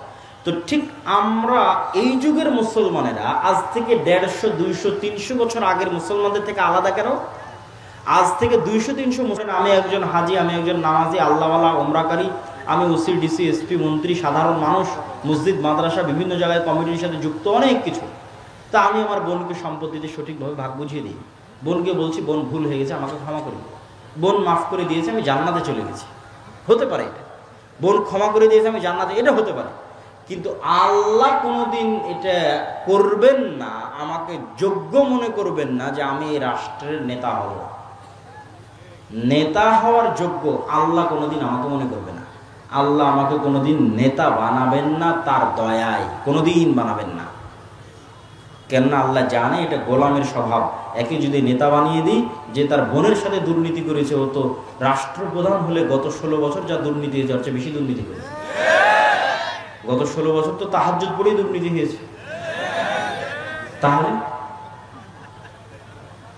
তো এই জায়গাটাই হচ্ছে ইসলামের নেতৃত্বের বেসিক প্রিন্সিপালস, যে আপনি বলবেন আমি স্বাধীন হতে চাই, ইসরায়েলের গোলামি থেকে মুক্তি চাই, ভারতের গোলামি থেকে মুক্তি চাই, তাহলে কি নেচার গোলামানা, নেচার বাদ দিয়ে স্বাধীন মানুষের স্বভাবে আসতে হবে। স্বাধীন মানুষের স্বভাব কি? আবু সুফিয়ান কাফের, মুশরিক, বদর, উহুদ, খন্দক, হুদাইবিয়া, অসংখ্য যুদ্ধ আল্লাহর নবীর বিরুদ্ধে লড়েছে, কিন্তু Abu Sufyan leader, by born leader. তো আবু সুফিয়ান কুরাইশ কাফের সর্দার, ওকে বাদশাহ হিরাক্লিয়াস জেরুজালেমের মাটিতে ওর চিরশত্রু মুহাম্মদ সাল্লাল্লাহু আলাইহি ওয়াসাল্লাম সম্পর্কে জিজ্ঞেস করছে। তা আবু সুফিয়ান একটা কথা মুহাম্মদ সাল্লাল্লাহু আলাইহি ওয়াসাল্লাম সম্পর্কে মিথ্যা বলেনি। আর আপনার দেশের রাজনীতিবিদরা সকাল সন্ধ্যা মিথ্যা কথা বলতেছে। তাহলে ওই যুগের 1400 বছর আগের কাফের মুশরিক চারিত্রিক দিক থেকে, নেতৃত্বের গুণের দিক থেকে এই যুগের মুনাফিক বানু ইসরাইল মুসলমানের চেয়ে ভালো। তাহলে মুনাফিক বানু ইসরাইল মুসলমান তো গোলামই থাকবে। আর আমাদেরকে গোলাম রাখার জন্য আমরা যে 1947-এ ব্রিটিশদের থেকে মুক্তি পেলাম, তারপরেও যেন গোলামের কালচার আমাদের মধ্যে থাকে, এই জন্য দুটো সিস্টেম চালু করা আছে আমাদের মধ্যে। একটা সিস্টেমের নাম গণতন্ত্র, আর একটা সিস্টেমের নাম সুদ। আর একটা সিস্টেমের নাম কি? সুদ। গণতন্ত্র কেন? গণতন্ত্র এমন এক জিনিস যেখানে মিথ্যা না বললে রাজনীতি হবে না। গণতন্ত্র মানেই চোর বাটপারকে ক্ষমতায় নিয়ে আসা। গত 16 বছর কিসের নামে দেশ শাসন হয়েছে? গণতন্ত্রের নামে। খুন, গুম, আয়নাঘর, লুটপাট, ডাকাতি সব গণতন্ত্রের নামে হয়েছে। আর ইসলামের নেতৃত্ব নির্বাচন ব্যবস্থা কি? পরামর্শের ভিত্তিতে নেতা নির্বাচন করে। এই গ্রামের মানুষ যদি মাদ্রাসা চালাতে পারে, মসজিদ চালাতে পারে, তো গ্রামের মানুষ একসাথে একত্রিত হয়ে বলতে পারে না যে আমাদের গ্রামের প্রধান কে হবে? পরামর্শ করে ঠিক করে দিবে যে অমুক গ্রামের প্রধান।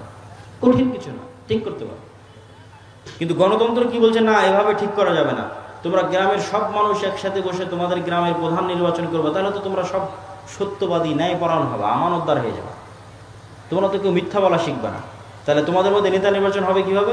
ওই এক গ্রামের মধ্যে একজন দাঁড়িয়ে বলবে আমি নেতা হবো, আমাকে কে কে ভোট দিবি। ওর বিপরীতে আর একজন দাঁড়িয়ে বলবে আমি নেতা হবো, আমাকে কে ভোট দিবি। যে দুইজন টাকা নিয়ে ভোট কিনতে লেগে গেল। তাহলে যতজনের ভোট কিনতেছে সবগুলো মিথ্যুক, ও নিজেও মিথ্যুক, আর বিপরীত দলও মিথ্যুক।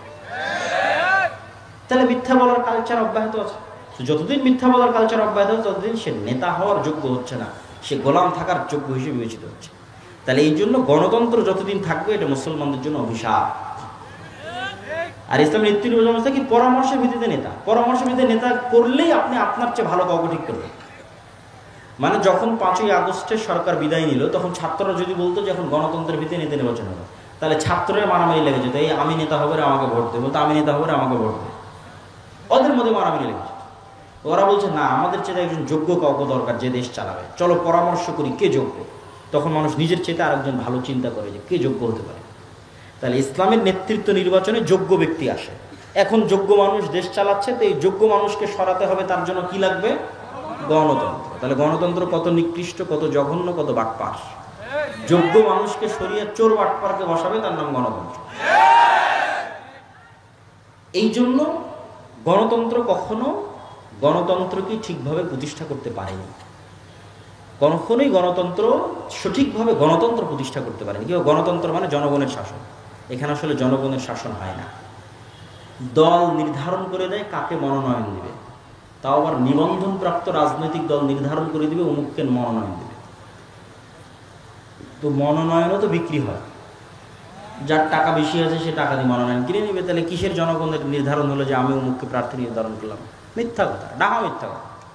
আবার বাংলাদেশের 16 কোটি মানুষের 14 কোটি মানুষ, 80% মানুষের এত টাকা নাই যে নির্বাচনের যত পোস্টার ব্যানার রাস্তাঘাটে দেখতেছেন, পোস্টার ব্যানার, সমাবেশ, সভা, সম্মেলন, ইফতার পার্টি, কোটি কোটি টাকা ভোটকে কেন্দ্র করে খরচ হয়। আমার আপনার ক্ষমতা আছে এই টাকা বহন করার? কোনো ক্ষমতা নেই। তাহলে এই টাকা দিবে কে? এই দেশের শীর্ষস্থানীয় 100 দুর্নীতিবাজ ব্যবসায়ী। তাহলে ওই 100 দুর্নীতিবাজ ব্যবসায়ীর কাছে দল আগেই বিক্রি হয়ে গেছে। আপনার ভোটটা ওই দুর্নীতিবাজ ব্যবসায়ীর টাকাতেই কিনে নেবে। তাহলে এটা কিসের জনগণের শাসন প্রতিষ্ঠা হবে? এটা একদল এলিট ক্লাস দুর্নীতিবাজ ব্যবসায়ীদের একটা সিন্ডিকেট, পুঁজিবাদী অর্থনীতির একটা সিন্ডিকেট প্রতিষ্ঠিত। আর 2 নম্বর গোলামীর নিজামের নাম হচ্ছে সুদ। 2 নম্বর গোলামীর নিজামের নাম কি? সুদ। রাসূলুল্লাহ সাল্লাল্লাহু আলাইহি ওয়াসাল্লাম এটা বলে আমার বক্তব্যের শেষের দিকে যাব। তার আগে আরেকটা জিনিস আপনাদেরকে মনে রাখতে হবে, যে আসলাম গেলাম এই অস্থায়ী সম্পর্কের ভিত্তি নাই। আমরা সমগ্র বাংলাদেশে অসংখ্য কাজ করতেছি, সেই কাজগুলোতে আপনার সম্পৃক্ত হওয়া সহজ। যেমন দাওয়া ইলাল্লাহর মাধ্যমে আমরা সমগ্র বাংলাদেশে মক্তব নিয়ে কাজ করতেছি। এখন এই মুহূর্তে দাওয়া ইলাল্লাহর অধীনে সমগ্র বাংলাদেশে 500 মক্তব চলছে, বলেন আলহামদুলিল্লাহ। তো 500 মক্তব কিভাবে চলছে? 500 মক্তবের শিক্ষক জামিয়া সালাফিয়াতে গিয়ে 1 সপ্তাহ থেকে ট্রেনিং নিয়েছে, ব্যাচ 20 জন 30 জন। তাহলে 500 জনের কতগুলো ব্যাচ হতে পারে যারা জামিয়া সালাফিয়াতে কতবারই গেছে আর ট্রেনিং নিয়েছে। আর এই 500 মক্তবের প্রত্যেক ছাত্রের যে বই, সে বই ফ্রি দেওয়া আছে জামিয়া সালাফের পক্ষ থেকে। বলেন আল্লাহু আকবার।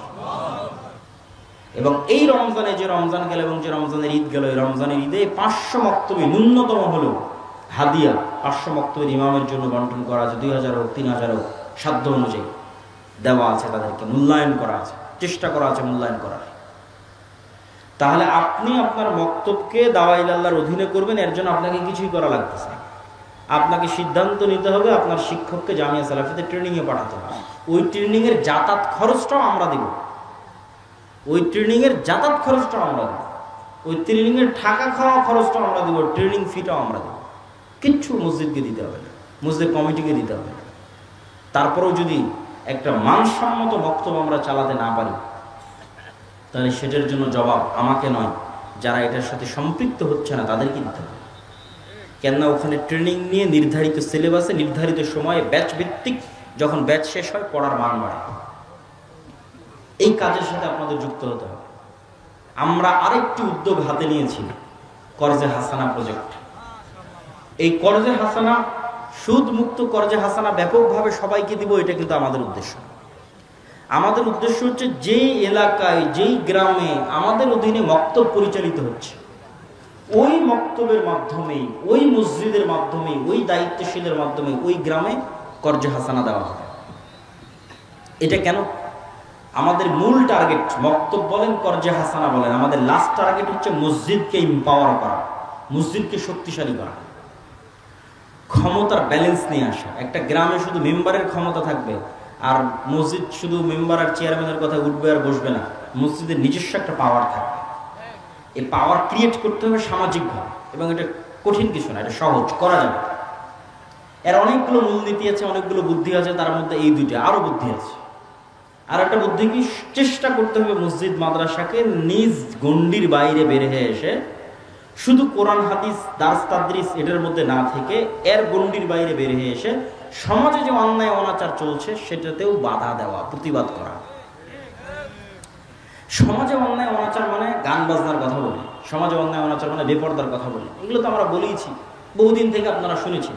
সমাজে অন্যায় অনাচার মানে মানুষের সাথে অন্যায়। ওই যে লোকটা মারা গেছে, ওর মেয়েকে সঠিকভাবে সম্পত্তি বুঝিয়ে দিচ্ছে না, জুলম হচ্ছে, মানুষের উপর জুলম হচ্ছে। এক জায়গায় কেউ পুকুর খুঁড়ে মাছ আবাদ করবে, পুকুর খুঁড়তে দিচ্ছে না, কোন রাজনৈতিক দলের নেতা এসে চান্দা দাবি করতেছে, না হলে পুকুর খুঁড়তে দিবেন, মানুষের উপর জুলম হচ্ছে। কোথাও যৌতুকের ভিত্তিতে বিবাহ হচ্ছে, মানুষের উপর জুলম হচ্ছে। তো মসজিদ মাদ্রাসা মানুষের উপর হওয়া জুলুমকে বাধা দিতে যাবে, তাহলে মসজিদ মাদ্রাসার ক্ষমতা বাড়বে। আপনি যত ন্যায় প্রতিষ্ঠা করতে যাবেন তত আপনার পাওয়ার বাড়বে, এবং আপনি নেতৃত্বের যোগ্য হিসেবে বিবেচিত হবেন আল্লাহর দরবারে। আর যখনই আল্লাহর দরবারে নেতা হওয়ার যোগ্য হিসেবে বিবেচিত হবেন, আল্লাহ আপনাকে রাষ্ট্রেরও নেতা বানিয়ে দেবে। বুঝতে পারবেন না কেমনে বানিয়ে দেবে, কিন্তু আল্লাহকে প্রমাণ করতে হবে, আল্লাহর কাছে প্রমাণ করতে হবে, আল্লাহ আমি ন্যায় প্রতিষ্ঠায় যোগ্য। আমি আমার পরিবারে ন্যায় প্রতিষ্ঠা করেছি, আমার মাদ্রাসায় ন্যায় প্রতিষ্ঠা করেছি, আমার সমাজে ন্যায় প্রতিষ্ঠার জন্য চেষ্টা করতেছি। কেননা আল্লাহ নিজে ন্যায় পরায়ণ। আল্লাহর সবচেয়ে বড় গুণ হচ্ছে আল্লাহ ন্যায় পরায়ণ। পৃথিবীর কোথাও যদি মানুষ ন্যায় বিচার না পায়, তাহলে কিয়ামতের মাঠে আল্লাহ ওই মানুষকে ন্যায় বিচার বুঝিয়ে দেবে। শুধু মানুষ কেন, পশু প্রাণীকেও আল্লাহ ন্যায় বিচার বুঝিয়ে দেবে। আর আল্লাহ সকল ক্ষমতার মালিক। তো আপনি ক্ষমতা চাচ্ছেন, রাষ্ট্রের ক্ষমতা দরকার, পৃথিবীর ক্ষমতা দরকার, ইসরায়েলের কাছে গোলাম থাকতে চাই না, তো ক্ষমতার মালিককে বলেন তো? আল্লাহ। তাহলে আল্লাহ আপনাকে ক্ষমতা দিবে কেন? আপনি ক্ষমতা বাস্তবায়নের যোগ্য হন। আল্লাহ সুবহানাহু ওয়া তাআলা এই পুরো বিশ্বের ক্ষমতা বাস্তবায়ন করছে ন্যায়ের সাথে। আল্লাহ তার নাম রেখেছে আজিজুল হাকিম। আল্লাহ বলেছেন, দেখো আমি মহাপরাক্রমশালী, ফাআলুল লিমা ইউরিদ, যা ইচ্ছা তাই করতে পারি, কিন্তু আমি হাকিম, আমি জ্ঞানী প্রজ্ঞাবান, এই জন্য আমি যা ইচ্ছা তাই করতে পারি। এই কারণে আমি মানুষের উপর জুলুম করব? অসম্ভব। আমার ক্ষমতা আছে, তারপর আমি ন্যায় প্রতিষ্ঠা করি। আল্লাহু আকবার। আমার কোনো বান্দা, কোনো পশু প্রাণীর উপর আমি জুলুম করি না, কিন্তু আমার ক্ষমতা আছে, আজিজ, কিন্তু আমি অন্যায় করি না। তো যখনই আপনি ন্যায় প্রতিষ্ঠা করবেন, আল্লাহ আপনাকে ক্ষমতা দিয়ে দেবে। এটাই নিয়ম। এই জন্য সব নবী রাসূল ন্যায় পরায়ণ, সত্যবাদী, জন্মগত। আমাদের নবী মুহাম্মদ সাল্লাল্লাহু আলাইহি ওয়াসাল্লাম, এটা যে লিডার হওয়ার গুণ। এই জন্য আল্লামা ইকবাল বলেছে, সাবাক ফিরসে পর সাদাকাত কা, শুজাআত কা, আদালত কা, লিয়া জায়েগা তুঝসে কাম, দুনিয়া কি ইমামত কা। মুসলমানেরা তোমরা নামাজ রোজার চমৎকার আছে, আহলে হাদিসদের আকীদাও ভালো আছে, নাই কি সত্য বলা জানে না, সাহসিকতা নাই, ন্যায় পরায়ণতা প্রতিষ্ঠা করা জানে না। ওই দলে মারামারি, ওই মসজিদে মারামারি, ওখানে যাই দেখেন নামাজ রোজা সব আছে, ন্যায় পরায়ণ তারা। দলের আমির যেই কর্মী বেশি চামচামি, যে হুজুর জি সার করেছে ওকে পদ দিয়ে দিয়েছে, যেই কর্মী বেশি কাজ করেছে ওকে দল থেকে বাইর করতে আসে। তাহলে সে তার নিজের দলে ন্যায় প্রতিষ্ঠা করতে পারেনি, তাহলে আল্লাহ তাকে রাষ্ট্রের ন্যায় প্রতিষ্ঠার যোগ্য মনে করবেন? এই জন্য আল্লাহ তাকে ক্ষমতা দিবেন। হচ্ছে গোলামদের স্বভাব, এটা আমরা গোলামি করতে করতে এই জিনিসগুলো শিখেছি। এই জন্য এইটার থেকে আমরা যত বের হয়ে আসবো। তো যেটা বলছিলাম, আমাদের আরেকটা প্রজেক্ট আমরা হাতে নিয়েছি, সেটা হচ্ছে করজে হাসানা। কেন? মসজিদকে এম্পাওয়ার করা। এখন যে ক্ষমতার শূন্যতা বিরাজ করছে, এটা আমরা বসে বসে আর এক দলের কাছে কুক্ষিগত করে দিচ্ছি, যে আগে এক দল এই ক্ষমতার দুর্ব্যবহার করতে, এখন আর এক দল করুক। এইটাতে অন্তত মসজিদ, মাদ্রাসা, ধর্মীয় শিক্ষা প্রতিষ্ঠানকে নিজের জায়গা থেকে মারামারি করার দরকার নাই। আপনি আল্লাহর এই আদেশটা বাস্তবায়ন করেন, আল আমরু বিল মারুফ ওয়ান নাহি আনিল মুনকার। অন্যায় হচ্ছে গিয়ে অন্তত বলেন যেটা অন্যায় করা উচিত হচ্ছে না। এতটুকু তো বলতে পারেন না? পারেন না? বলেন। এতটুকু বলা যায় না? যায় না। ওটাই আল্লাহ বলেছে আল আমরু বিল মারুফ ওয়ান নাহি আনিল মুনকার। অন্তত মুখ দিয়ে তো বলো যেটা অন্যায় হচ্ছে, তাহলেই তুমি ধীরে ধীরে ন্যায় প্রতিষ্ঠার যোগ্য বলে বিবেচিত হবা, লিডার হবা, আল্লাহ তোমাকে নেতা বানিয়ে দেবে।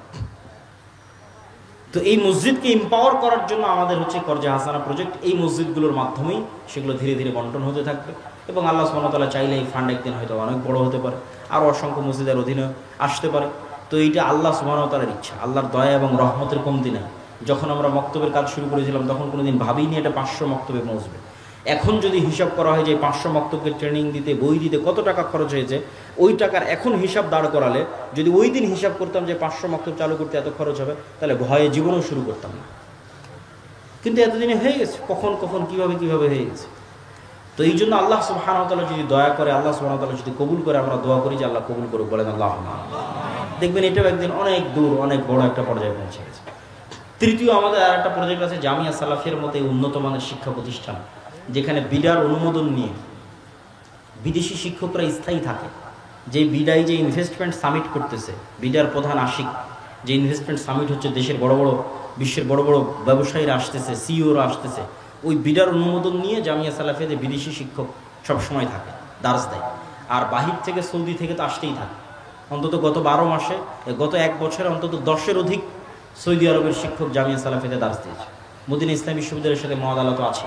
তো আমরা চাচ্ছি না যে এই উপকারটা শুধু আমরাই নিই, আমরা চাচ্ছি এই উপকার অন্যান্য মাদ্রাসাগুলো পাক। আমাদের মানসম্মত শিক্ষকদের কাছে অন্য মাদ্রাসার শিক্ষকেরা ট্রেনিং নিক, এবং আমরা অন্য মাদ্রাসাগুলোকে সহযোগিতা করি। এই জন্য আমাদের মহাদালা কার্যক্রম চালু হয়েছে। আপনাদের পরিচিত মাদ্রাসা থাকলে সেটা আমাদের অফিসে যোগাযোগ করে জামিয়া সালাফে ডাঙ্গিপাড়ায় গিয়ে তারাও আমাদের মাদ্রাসার সাথে, জামিয়া সালাফের সাথে কানেক্টেড হয়ে, মাদ্রাসা তারাই চালাবে, সব কিছুই তাদের থাকবে। কিন্তু সিলেবাস, শিক্ষার মান, প্রশিক্ষণ, মাঝে মধ্যে পরীক্ষার আয়োজন বা যত রকমের সহযোগিতা করা যায়, ঠিক মক্তব নিয়ে আমরা যেভাবে কাজ করছি, মাদ্রাসা নিয়ে আমরা সেভাবে কাজ শুরু করেছি। এটিতেও আপনাদের অংশগ্রহণের উদাত্ত আহ্বান জানাচ্ছি। তারপরে হচ্ছে এই যে আজকে একদিন আসলাম, চলে যাব, আবার কবে যদি কোনোদিন দেখা হয় না হয়, তাহলে কোথায় পাবেন? এই যে মাসিক আল ইতিসাম, আজকে আপনাদের সামনে ভারতের বিষয়ে আলোচনা করছিলাম, গণতন্ত্রের ব্যর্থতা সম্পর্কে আলোচনা করছিলাম। দেখেন এখানে হেডিং দেওয়া আছে, গণতন্ত্রের ব্যর্থতা, ইসলামী খেলাফতের উত্থান। এবং এটা আমার লেখা সম্পাদকীয়। এখানে 5টা পয়েন্ট তুলে ধরা আছে যে গণতন্ত্র বর্তমান বিশ্বের সবচেয়ে ব্যর্থ শাসন ব্যবস্থা, এবং কেন সবচেয়ে ব্যর্থ শাসন ব্যবস্থা তা লেখা আছে। বক্তব্য এতগুলো বলতে পারিনি, আজকের বক্তব্য। তারপরে সামনের মাসের যে মাসিক আল ইতিসাম আসতেছে, ওইটাতে ভারতে এবং ইসরায়েলে বর্তমান যা চলতেছে সেটার পুরো প্রেক্ষাপট তুলে ধরা আছে। তাহলে এই পত্রিকাগুলো যদি আপনারা সবসময় আপনাদের প্রতিষ্ঠানে রাখেন, আপনাদের মসজিদে রাখেন, আপনাদের ফাউন্ডেশন লাইব্রেরিতে রাখেন, তাহলে আমাদের সাথে আপনাদের যোগাযোগটা থাকলে স্থায়ী। আমি নিজে শুধু সম্পাদকীয় না, বরং প্রবন্ধ আলাদাভাবে প্রতি মাসে লিখি। আর এর ফতোয়া বোর্ড বাংলাদেশের একমাত্র ব্যতিক্রম ফতোয়া বোর্ড, যেখানে শুধু দেশের বড় বড় আলেমরা বসে না, শুধু শাইখ আব্দুর রাজ্জাক বিন ইউসুফ বসে না, জামিয়া সালাফিয়া বানারসের মুহাদ্দিস পর্যন্ত বসে। ভারতের জামিয়া সালাফিয়ার বানারসের মুহাদ্দিসরা পর্যন্ত ফতোয়া বোর্ড বসে। তাহলে পত্রিকাটিকে আপনাদের মূল্যায়ন করা উচিত। পাশাপাশি আমাদের যে বই পুস্তকগুলো আছে, যেমন ধরেন আজকে আপনাদের এখানে শাইখ আব্দুর রাজ্জাক বিন ইউসুফের আসার কথা ছিল, হঠাৎ অসুস্থতার কারণে, এবং একটু ভালোই অসুস্থ, এবং সম্পূর্ণ বেড রেস্টে ওনাকে ডাক্তার থাকতে বলেছে। আমরা দোয়া করে আল্লাহ সুবহানাহু ওয়া তাআলা তাকে শিফা দান করুক, আল্লাহুম্মা আমিন। তো ওনার জ্ঞান আপনি কিভাবে পাবেন? শুধু কি বক্তব্যের মধ্যেই সীমাবদ্ধ? এই যে রাসূল সাল্লাল্লাহু আলাইহি ওয়াসাল্লামের সালাত বনাম প্রচলিত সালাত, এই যে উপদেশ, ওনার যত বক্তব্য আছে সব বক্তব্যের সব হাদিস এই বইয়ের মধ্যে আছে। দোয়ার বই সহ আরও যে বইগুলো আছে, এই বইগুলোকে মূল্যায়ন করতে হবে। সম্মানিত উপস্থিতি, তো আমি আমার বক্তব্যের শেষের দিকে চলে আসতেছি, আপনাদের আমি ধৈর্যচ্যুতি ঘটাবো না। আমরা আলোচনা করতেছিলাম মুসলমানদের এই যে গোলামি, এই গোলামির একটা মাধ্যম হচ্ছে সুদ। গোলামির একটা মাধ্যম কি? সুদ। তো রাসূলুল্লাহ সাল্লাল্লাহু আলাইহি ওয়াসাল্লাম সবসময় দোয়া করতেন, আল্লাহুম্মা ইন্না আউযু বিকা মিনাল মা'সামি ওয়াল মাগরাম, আল্লাহ লোন থেকে বাঁচতে চাই। তো সাহাবীরা বললেন, আল্লাহর নবী আপনি এত কেন লোন থেকে বাঁচতে চান? তো রাসূল সাল্লাল্লাহু আলাইহি ওয়াসাল্লাম উত্তরে বলছে, মানুষ যখন লোন নেওয়া শুরু করে তখন মিথ্যা বলা শুরু করে। আপনি আমাকে একটা পরিবার দেখাবেন যেই পরিবার কিস্তিতে লোন নিয়েছে কিন্তু একদিনও মিথ্যা বলেনি। কথা মনে হয় আমার বুঝতে পারেননি।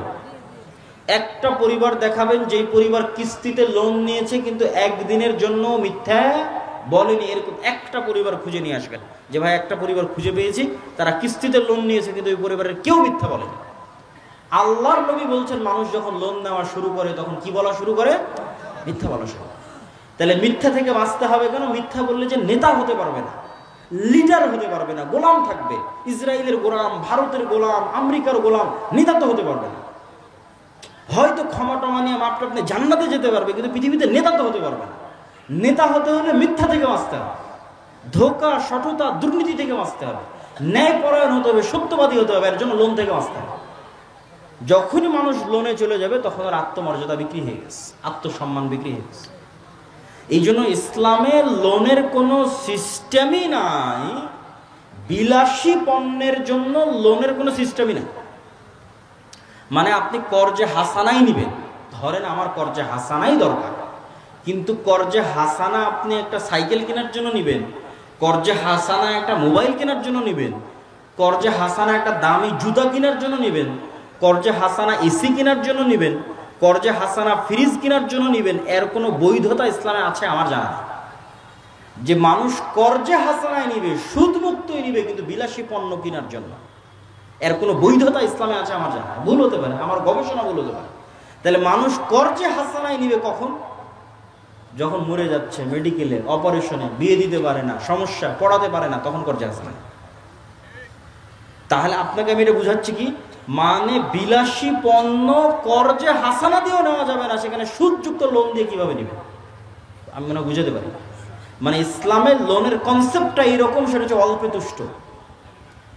মরার আগ পর্যন্ত, মরে যাচ্ছ এরকম সিচুয়েশন হওয়ার আগ পর্যন্ত মানুষের কাছে লোন চায় না। তাহলে তোমার আত্মমর্যাদা ঠিক থাকবে, কোনোদিন মিথ্যা বলা লাগবে না, মাথা নত করা লাগবে না, তোমার ছেলের আত্মমর্যাদা ঠিক থাকবে, নেতা তৈরি হবে, সালাহুদ্দিন আইয়ুবী তৈরি হবে, তারেক বিন জিয়াদ তৈরি হবে, মোহাম্মদ কাসেম তৈরি হবে। আর তুমি মানুষের কাছে লোন নিতে যাবা, তুমি মিথ্যা বলবো, তোমার বউ মিথ্যা বলবো, ও মিথ্যা বলবে, গোলাম তৈরি হবে। আল্লাহ সুবহানাহু ওয়া তাআলা আমাদেরকে, আমাদের জাতিকে গোলামি থেকে মুক্তির জন্য এই গণতন্ত্রের অভিশাপ আর এই সুদের অভিশাপ থেকে মুক্তি দান করুক বলে আল্লাহুম্মা আমিন। আজকের পৃথিবীতে সুদের ইকোসিস্টেম তৈরি করা হয়েছে, এমন ইকোসিস্টেম যে আপনি চাইলেও সুদ থেকে বেরোতে পারবেন না। আপনি আমেরিকা এবং ইউরোপে যদি ক্রেডিট কার্ড ইউজ না করেন তাহলে আপনাকে বাসা ভাড়াই দিবে না, সিকিউরিটি মানি চাইবে। আর ক্রেডিট কার্ড কি? আপনাকে আরো বলছে লোন নেও, টাকা থাকা লাগবে না, তুমি লোন নিয়ে খরচ করে ফেলো, তারপরে আমরা দেখব, তোমার বেতন থেকে তুমি ধীরে ধীরে পরিশোধ করো। আপনার কার্ডে একটুও ব্যালেন্স নাই, তারপরে ব্যাংক বলতেছে তোমাকে 20,000 টাকার ব্যালেন্স খরচ করার অনুমতি দিলাম, খরচ করে ফেলো, টাকা থাকার না থাকা। এর নাম ক্রেডিট কার্ড। কি ভয়ঙ্কর শয়তানের ভাব! এখন তো শপিং মলে ঢুকলে মনে হবে এই জিনিসটা নেই, ওই জিনিসটা নেই, পকেটে টাকা নেই তাও নেই। কেন? ক্রেডিট কার্ডে ব্যালেন্স আছে, ব্যালেন্স ব্যাংক দিয়ে রেখেছে, অত কোনো টাকা নেই, পরে কোনো সময় পরিশোধ করে দিই। ধোঁকা, এই শয়তানের ধোঁকা, এই সুদের ধোঁকা থেকে আল্লাহ আমাদের বাঁচিয়ে রাখুক। আল্লাহুম্মা আমিন। ওয়া আখিরু দাওয়ানা আলহামদুলিল্লাহি রাব্বিল আলামিন। আসসালামু আলাইকুম ওয়া রাহমাতুল্লাহি ওয়া বারাকাতুহু। যে বইগুলো বা যে মাসে গালাইতেছে আমি এগুলো স্টেজে পাবেন, ততক্ষণ আমরা প্রশ্ন উত্তর শুনবো আর আপনারা একটু বইগুলো সংগ্রহ করার চেষ্টা করবেন। যেহেতু ইমামকে অনুসরণের জন্য নির্ধারণ করা হয়েছে, যে ইমাম রুকুর পর বুকে হাত বাঁধে না তার পিছনে ওই আমল করা যাবে কি?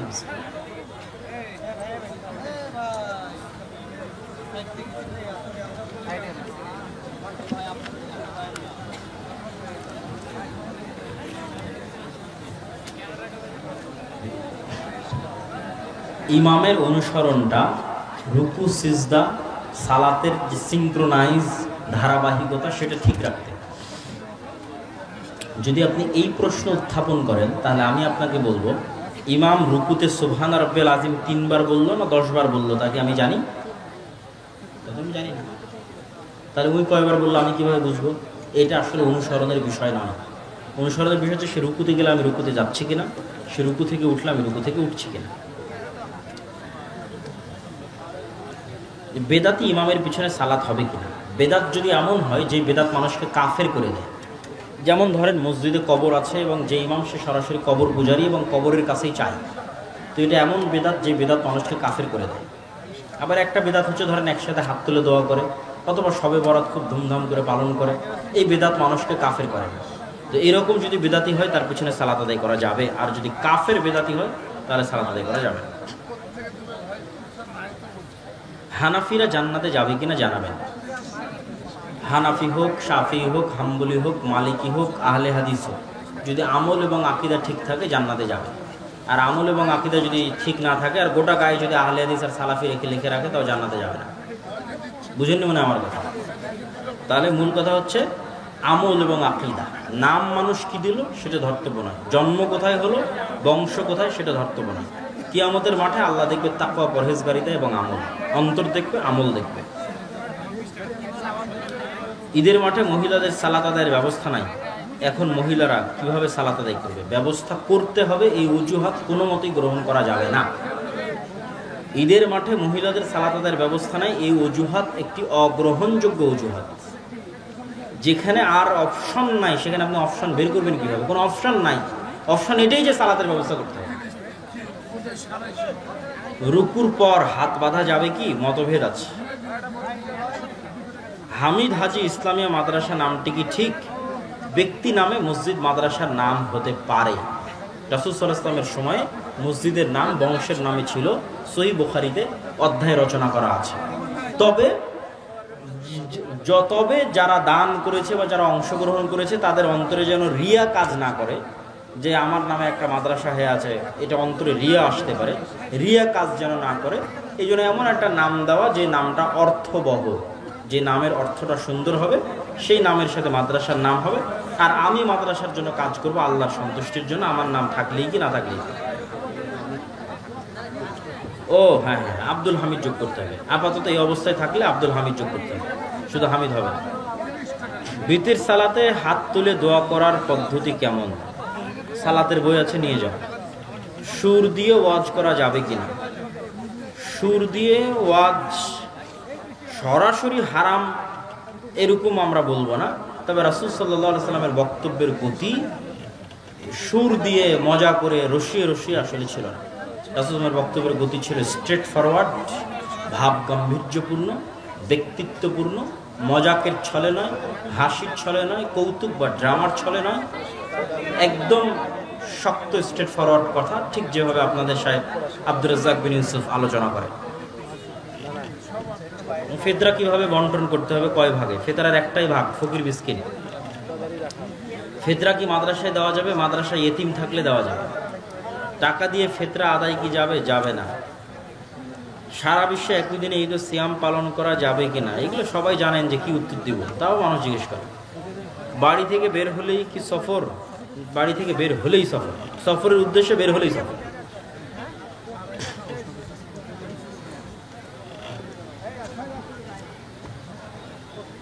আমার এলাকায় কিছু হানাফি লোকের কারণে এলাকা বেদাতে ভর্তি। আমি 15 বছরের বাচ্চা হয়ে কি করতে পারি? আবার বেদাতগুলো হলো ফরজ সালাতের পরে হাত তুলে দোয়া করা, দাওয়াত এবং উত্তম ব্যবহারের মাধ্যমে দাওয়াত, মারামারি, গন্ডগোল, কাফের মুশরিক ফতোয়া দিয়ে দাওয়াত না, ভদ্রভাবে জ্ঞানের প্রচারের মাধ্যমে দাওয়াত দেওয়া। ফিরআউনের কাছে দাওয়াত দিতে গিয়ে মুসা আলাইহিস সালামকে আল্লাহ ভদ্র ব্যবহার করতে বলেছে। লাইলাতুল কদরের নামাজ কত রাকাত পড়ব? তারাবি পড়লে লাইলাতুল কদরের নামাজ কেমন করে পড়বে? তারাবি তাহাজ্জুদ বলে কিছু নাই, রাতের সালাত 11 রাকাত। কি লাইলাতুল কদর, কি লাইলাতুল কদরের বাইরে? রাতের সালাত 11 রাকাত, 8 3 11 রাকাত। লাইলাতুল কদর, লাইলাতুল কদরের বাইরে, তারাবি তাহাজ্জুদ সব মিলিয়ে। আল্লাহর নবী রাকাত সংখ্যা বাড়াতেন না, সালাতের কোয়ালিটি বাড়াতেন। আপনি আজকে গিয়ে টেস্ট করবেন যে 8টা 8:30 ঈশার নামাজ পড়ে দাঁড়াবেন, 8 রাকাত নামাজ পড়বেন, যার যেখানে সালাতে হাত বেঁধে দাঁড়িয়ে সূরা বাকারা পড়বেন, রুকুতে গিয়ে সূরা আলে ইমরানের সময় তাসবিহ তাহলিল পাঠ করবেন, সিজদায় গিয়ে সূরা নিসার সমান তাসবিহ তাহলিল পাঠ করবেন, আবার সিজদা থেকে উঠে সূরা আলে ইমরান তেলাওয়াত করবেন, আবার রুকুতে গিয়ে সূরা নিসার সমান রুকু করবেন, আবার সিজদায় গিয়ে সূরা মায়েদার সমান সিজদা করবেন। এইভাবে 11 রাকাত সালাত আদায় করে দেখেন আর রাকাত আসে কিনা, আর বের হয় কিনা সারা রাতের মধ্যে। আল্লাহ নবী এভাবে সালাত আদায় করতেন, তো সময় পাবে কেমন 11 রাকাত বেশি করা? আল্লাহ নবী যদি এভাবে সালাত আদায় করে, তো আল্লাহ নবীর জন্য তো 50 ঘন্টার রাত দিন ছিল না, ওনার জন্য 24 ঘন্টা রাত। সুতরাং 11 রাকাত সালাত এভাবে আদায় করলে এর চেয়ে বেশি সালাত হবে না। শেখ আপনার এরপরের মাহফিল কোথায়? এরপরের মাহফিল নাই, দাওয়াতি সফর আছে। যতগুলো মাদ্রাসা আমাদের সাথে মুআদালা করেছে, অধিভুক্ত হয়েছে জামিয়া সালাফিয়ার, সেগুলোর সফর আছে, দাওয়াতি সফর কাল থেকে।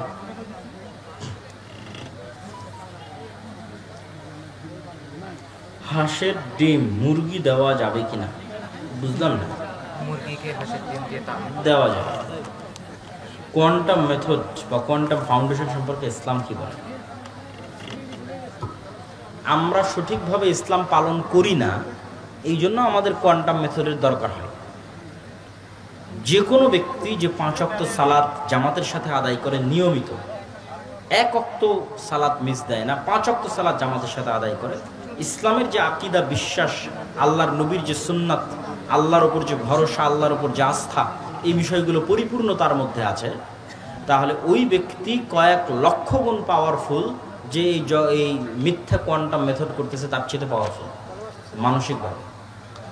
কিন্তু যে মানসিকভাবে দুর্বল, নামাজি পড়ে না, গোটা দুনিয়া ঘুরে বেড়াচ্ছে, আজ কোয়ান্টাম মেথডে যাবে, কালকে হিন্দুদের সুরিয়া নমস্কার, তারপরে আসন, এগুলো করে বেড়াবে, তার কয়দিন পর হিন্দু হয়ে যাবে, তাহলে খ্রিস্টান, নাস্তিক হয়ে যাবে। প্রথম কথা হচ্ছে আপনাকে নিজের দিনের উপর আস্থা রাখতে হবে। আমরা কোরআন হাদিস থেকে দ্বীনি ইলম অর্জনকারীর অনেক ফজিলতের কথা জানতে পারি, আমরাও তো ইলম অর্জনের পথে আছি। তবে জানার বিষয়, আমরা কি উক্ত ফজিলত পাচ্ছি, আর উক্ত ফজিলত পাওয়ার জন্য কী কী গুণ থাকতে হবে, অনুগ্রহ করে জানাবেন। আর কোনো প্রশ্ন ছিল? নেতার হাতে বায়াত, নেতা যদি রাষ্ট্রনেতা হয় তার হাতে বায়াত করা যাবে, জেহাদের বায়াত করা যাবে রাষ্ট্রনেতার হাতে, এবং আনুগত্যের বায়াত করা যাবে। আর এমনি যেগুলো দল সংগঠন আছে, এগুলোতে স্বাভাবিক আপনি একটা মাদ্রাসায় ঢুকলে যেমন ফর্ম পূরণ করেন যে আমি এই মাদ্রাসাগুলো নিয়মকানুন মেনে চলবো, মাদ্রাসা প্রিন্সিপালের কথা মেনে চলবো, এইরকম স্বাভাবিক আমি একটা দলে ঢুকতেছি তো দলের সভাপতির কথা মানবো, এরকম স্বাভাবিক হতে পারে। কিন্তু সামগ্রিক আনুগত্যের বায়াত হবে না। সামগ্রিক আনুগত্যের বায়াত হলে ওটা হাদিসের বিকৃতি হবে এবং অনেক সমস্যা তৈরি হবে। কিছু যেমন একটা সমস্যা তৈরি হবে, আল্লাহ নবী বলতেছে যে এক জায়গায় যদি 2 আমির থাকে, তার এক আমিরকে হত্যা করে, তখন দেখা যাচ্ছে এই আমিরও বায়াত নিচ্ছে, ওই আমিরও বায়াত নিচ্ছে, সামগ্রিক আনুগত্যের বায়াত। তাহলে আগে একজনকে হত্যা করতে হবে, তারপরে বায়াত চলবে। একই সাথে একই এলাকায় 2-3 আমির থেকে বায়াত হবে না, অনেক ঝামেলা আছে। এগুলোর বিষয়ে আমার এক লম্বা বিস্তারিত আলোচনা আছে। জামাতবদ্ধ জীবনযাপন কাকে বলে, জামাতবদ্ধ জীবনযাপনের উদ্দেশ্য কী, এবং যখন এই আনুগত্যের, যেটা যখন সামগ্রিক আনুগত্য ধরা হয়, ধরেন সবচেয়ে বড় সমস্যাটা কোথাও আমি বলি, আজকে আমি এই মাদ্রাসায় ভর্তি হয়েছি, আব্দুল হামিদ কি মাদ্রাসা জানো, মাদ্রাসা নাম আব্দুল হামিদ হাজি ইসলামী মাদ্রাসা, মাসায় ভর্তি হয়েছি। ভর্তি হয়ে ফর্মে লিখেছি যে আমি প্রিন্সিপালের কথা অনুসরণ করবো, সভাপতির কথা, মাসার নিয়মকানুন মেনে চলবো। কালকে মাদ্রাসা থেকে বের হয়ে গেছি, এখন কি আমি আর মাদ্রাসার নিয়মকানুন মানবো? আর তো মানবো না। কিন্তু এই আনুগত্যটা যদি আমি আল্লাহর নবীর হাদিসের বায়াতের আনুগত্য বানাই দিই, তাহলে এই আনুগত্য মরা পর্যন্ত চলবে। আর যখনই আমি আনুগত্যের বাইরে যাব, তখনই জাহিলিয়াতের মৃত্যু হবে, আমির আমাকে হত্যা করতে পারবে। তাহলে এটা তো ভয়ঙ্কর হয়ে গেল না? মানে দুটার একটাই আসতেই হবে। যখনই আপনি বলতেছেন এই বায়াতটা ওই বায়াত, তাহলে এই অনুসরণ মরাপন্ত হতে হবে, চুল পরিমাণ এদিক ওদিক হলে আমিরকে ওকে হত্যা করতে পারতে হবে, যে এ আমার কাছে বায়াত নিয়েছিল, আজ বায়াত থেকে বেরিয়েছে, ওকে হত্যা কর। তাহলে এটাকে ওই বায়াত বানানো যাবে না, এটা শরীয়তের বিকৃতি হবে, অনেক বড় গুনাহ, ভয়ঙ্কর গুনাহ। এটা বাংলাদেশের প্রায় সব ইসলামী দল এই পাগলামির মধ্যে লিপ্ত আছে, এই হাদিস বিকৃতির মধ্যে লিপ্ত আছে। তাহলে কি হতে পারে? স্বাভাবিক একটা কোম্পানিতে যেমন চাকরিতে জয়েন করলে যেমন বলে যে আমি কোম্পানির রুলস অ্যান্ড রেগুলেশন মানবো, আমি দলের যতদিন আসেন দলের রুলস রেগুলেশন হবে, কাল তোমার দল ভালো লাগছে না, আসসালামু আলাইকুম, এটা ঠিক আছে, কিন্তু সামগ্রিক বায়াত চলবে।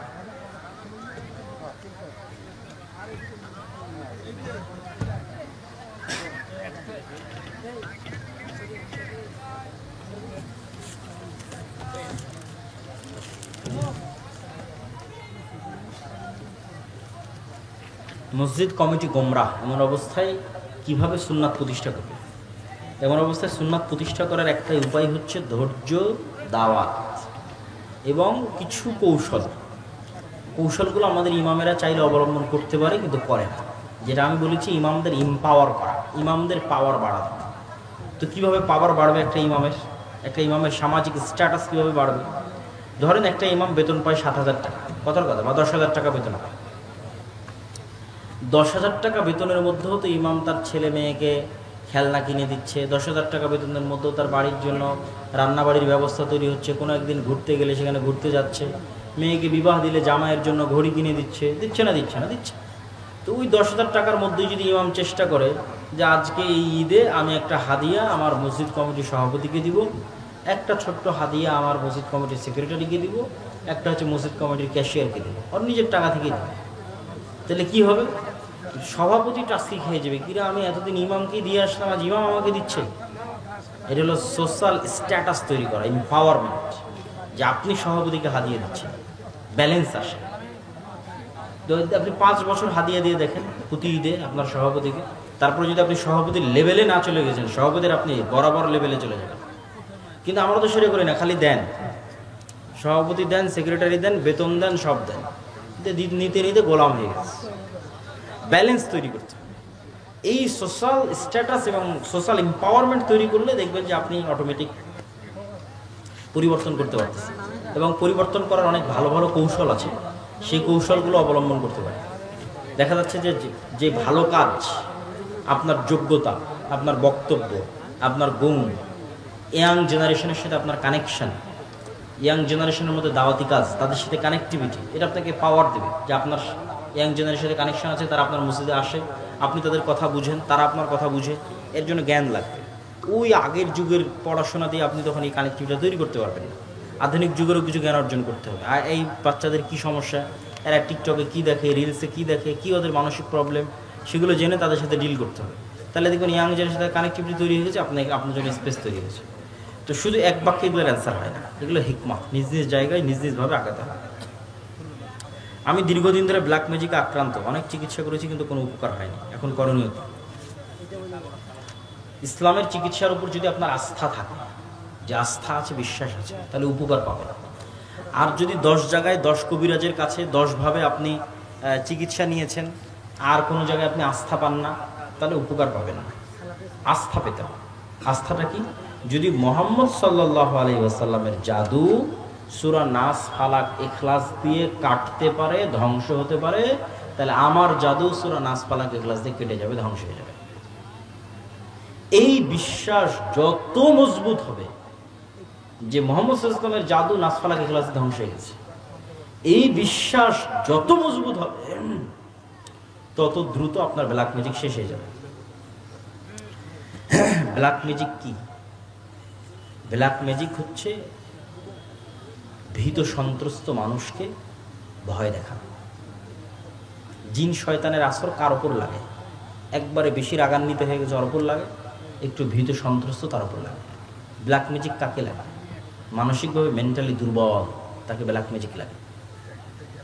মানসিকভাবে মেন্টালি হীনম্মন্য, তাকে ব্ল্যাক ম্যাজিক লাগে। তো আপনার মেন্টাল পাওয়ার কোথায় থেকে আসবে? জাদু একটা শক্তি, জিন একটা শক্তি, সামনে রাইফেল তাক করে আছে, রাইফেল থেকে গুলি বের হবে, এটাও একটা শক্তি। এখন আপনি আল্লাহ সম্পর্কে যখন জ্ঞান অর্জন করবেন, ইন্নাল্লাহা আলা কুল্লি শাইইন কাদির ফাআলুল লিমা ইউরিদ, আল্লাহর সিফাত, আল্লাহর গুণ যত বেশি করে মাথার মধ্যে ঢুকাবেন, শিখবেন, বুঝবেন যে আল্লাহ সুবহানাহু ওয়া তাআলা না চাইলে কিছু হওয়া সম্ভব নয়, আল্লাহ সুবহানাহু ওয়া তাআলা চাইলে সবই হওয়া সম্ভব। আর আল্লাহ সুবহানাহু ওয়া তাআলার শক্তির সামনে সারা পৃথিবীর সব জাদুকরের শক্তি জিরো।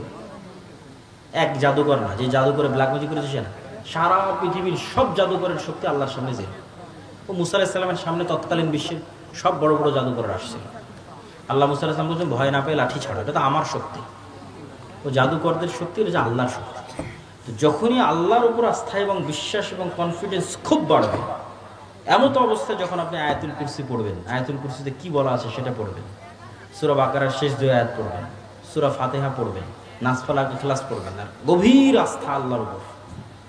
তো ওই তো সারা পৃথিবীর সব জাদুঘরের শক্তির চেয়ে আল্লাহর শক্তি বড়, সারা পৃথিবীর সব জিনের শক্তির চেয়ে আল্লাহর শক্তি বড়, তখন আল্লাহর শক্তি কাজ করা শুরু করে দেবে। যখন আল্লাহর শক্তি কাজ করা শুরু করে দেবে, এগুলো মাটিতে মিশে যাবে, ধ্বংস হয়ে যাবে। কিন্তু সেই বিশ্বাসটা থাকতে হবে, সে আস্থাটা থাকতে হবে, সে অনুভূতি, সেই ফিলিংসটা থাকতে হবে। ফিলিস্তিন ভারত ইস্যুতে কুনুতে নাজেলা পড়া যায়, অবশ্যই পড়া উচিত। সবাই বৈঠক শেষে দোয়া পড়ি। সুবহানাকা আল্লাহুম্মা ওয়া বিহামদিকা আশহাদু আল্লা ইলাহা ইল্লা আনতা আস্তাগফিরুকা ওয়া আতুবু ইলাইক। আসসালামু আলাইকুম ওয়া রাহমাতুল্লাহি ওয়া বারাকাতুহু।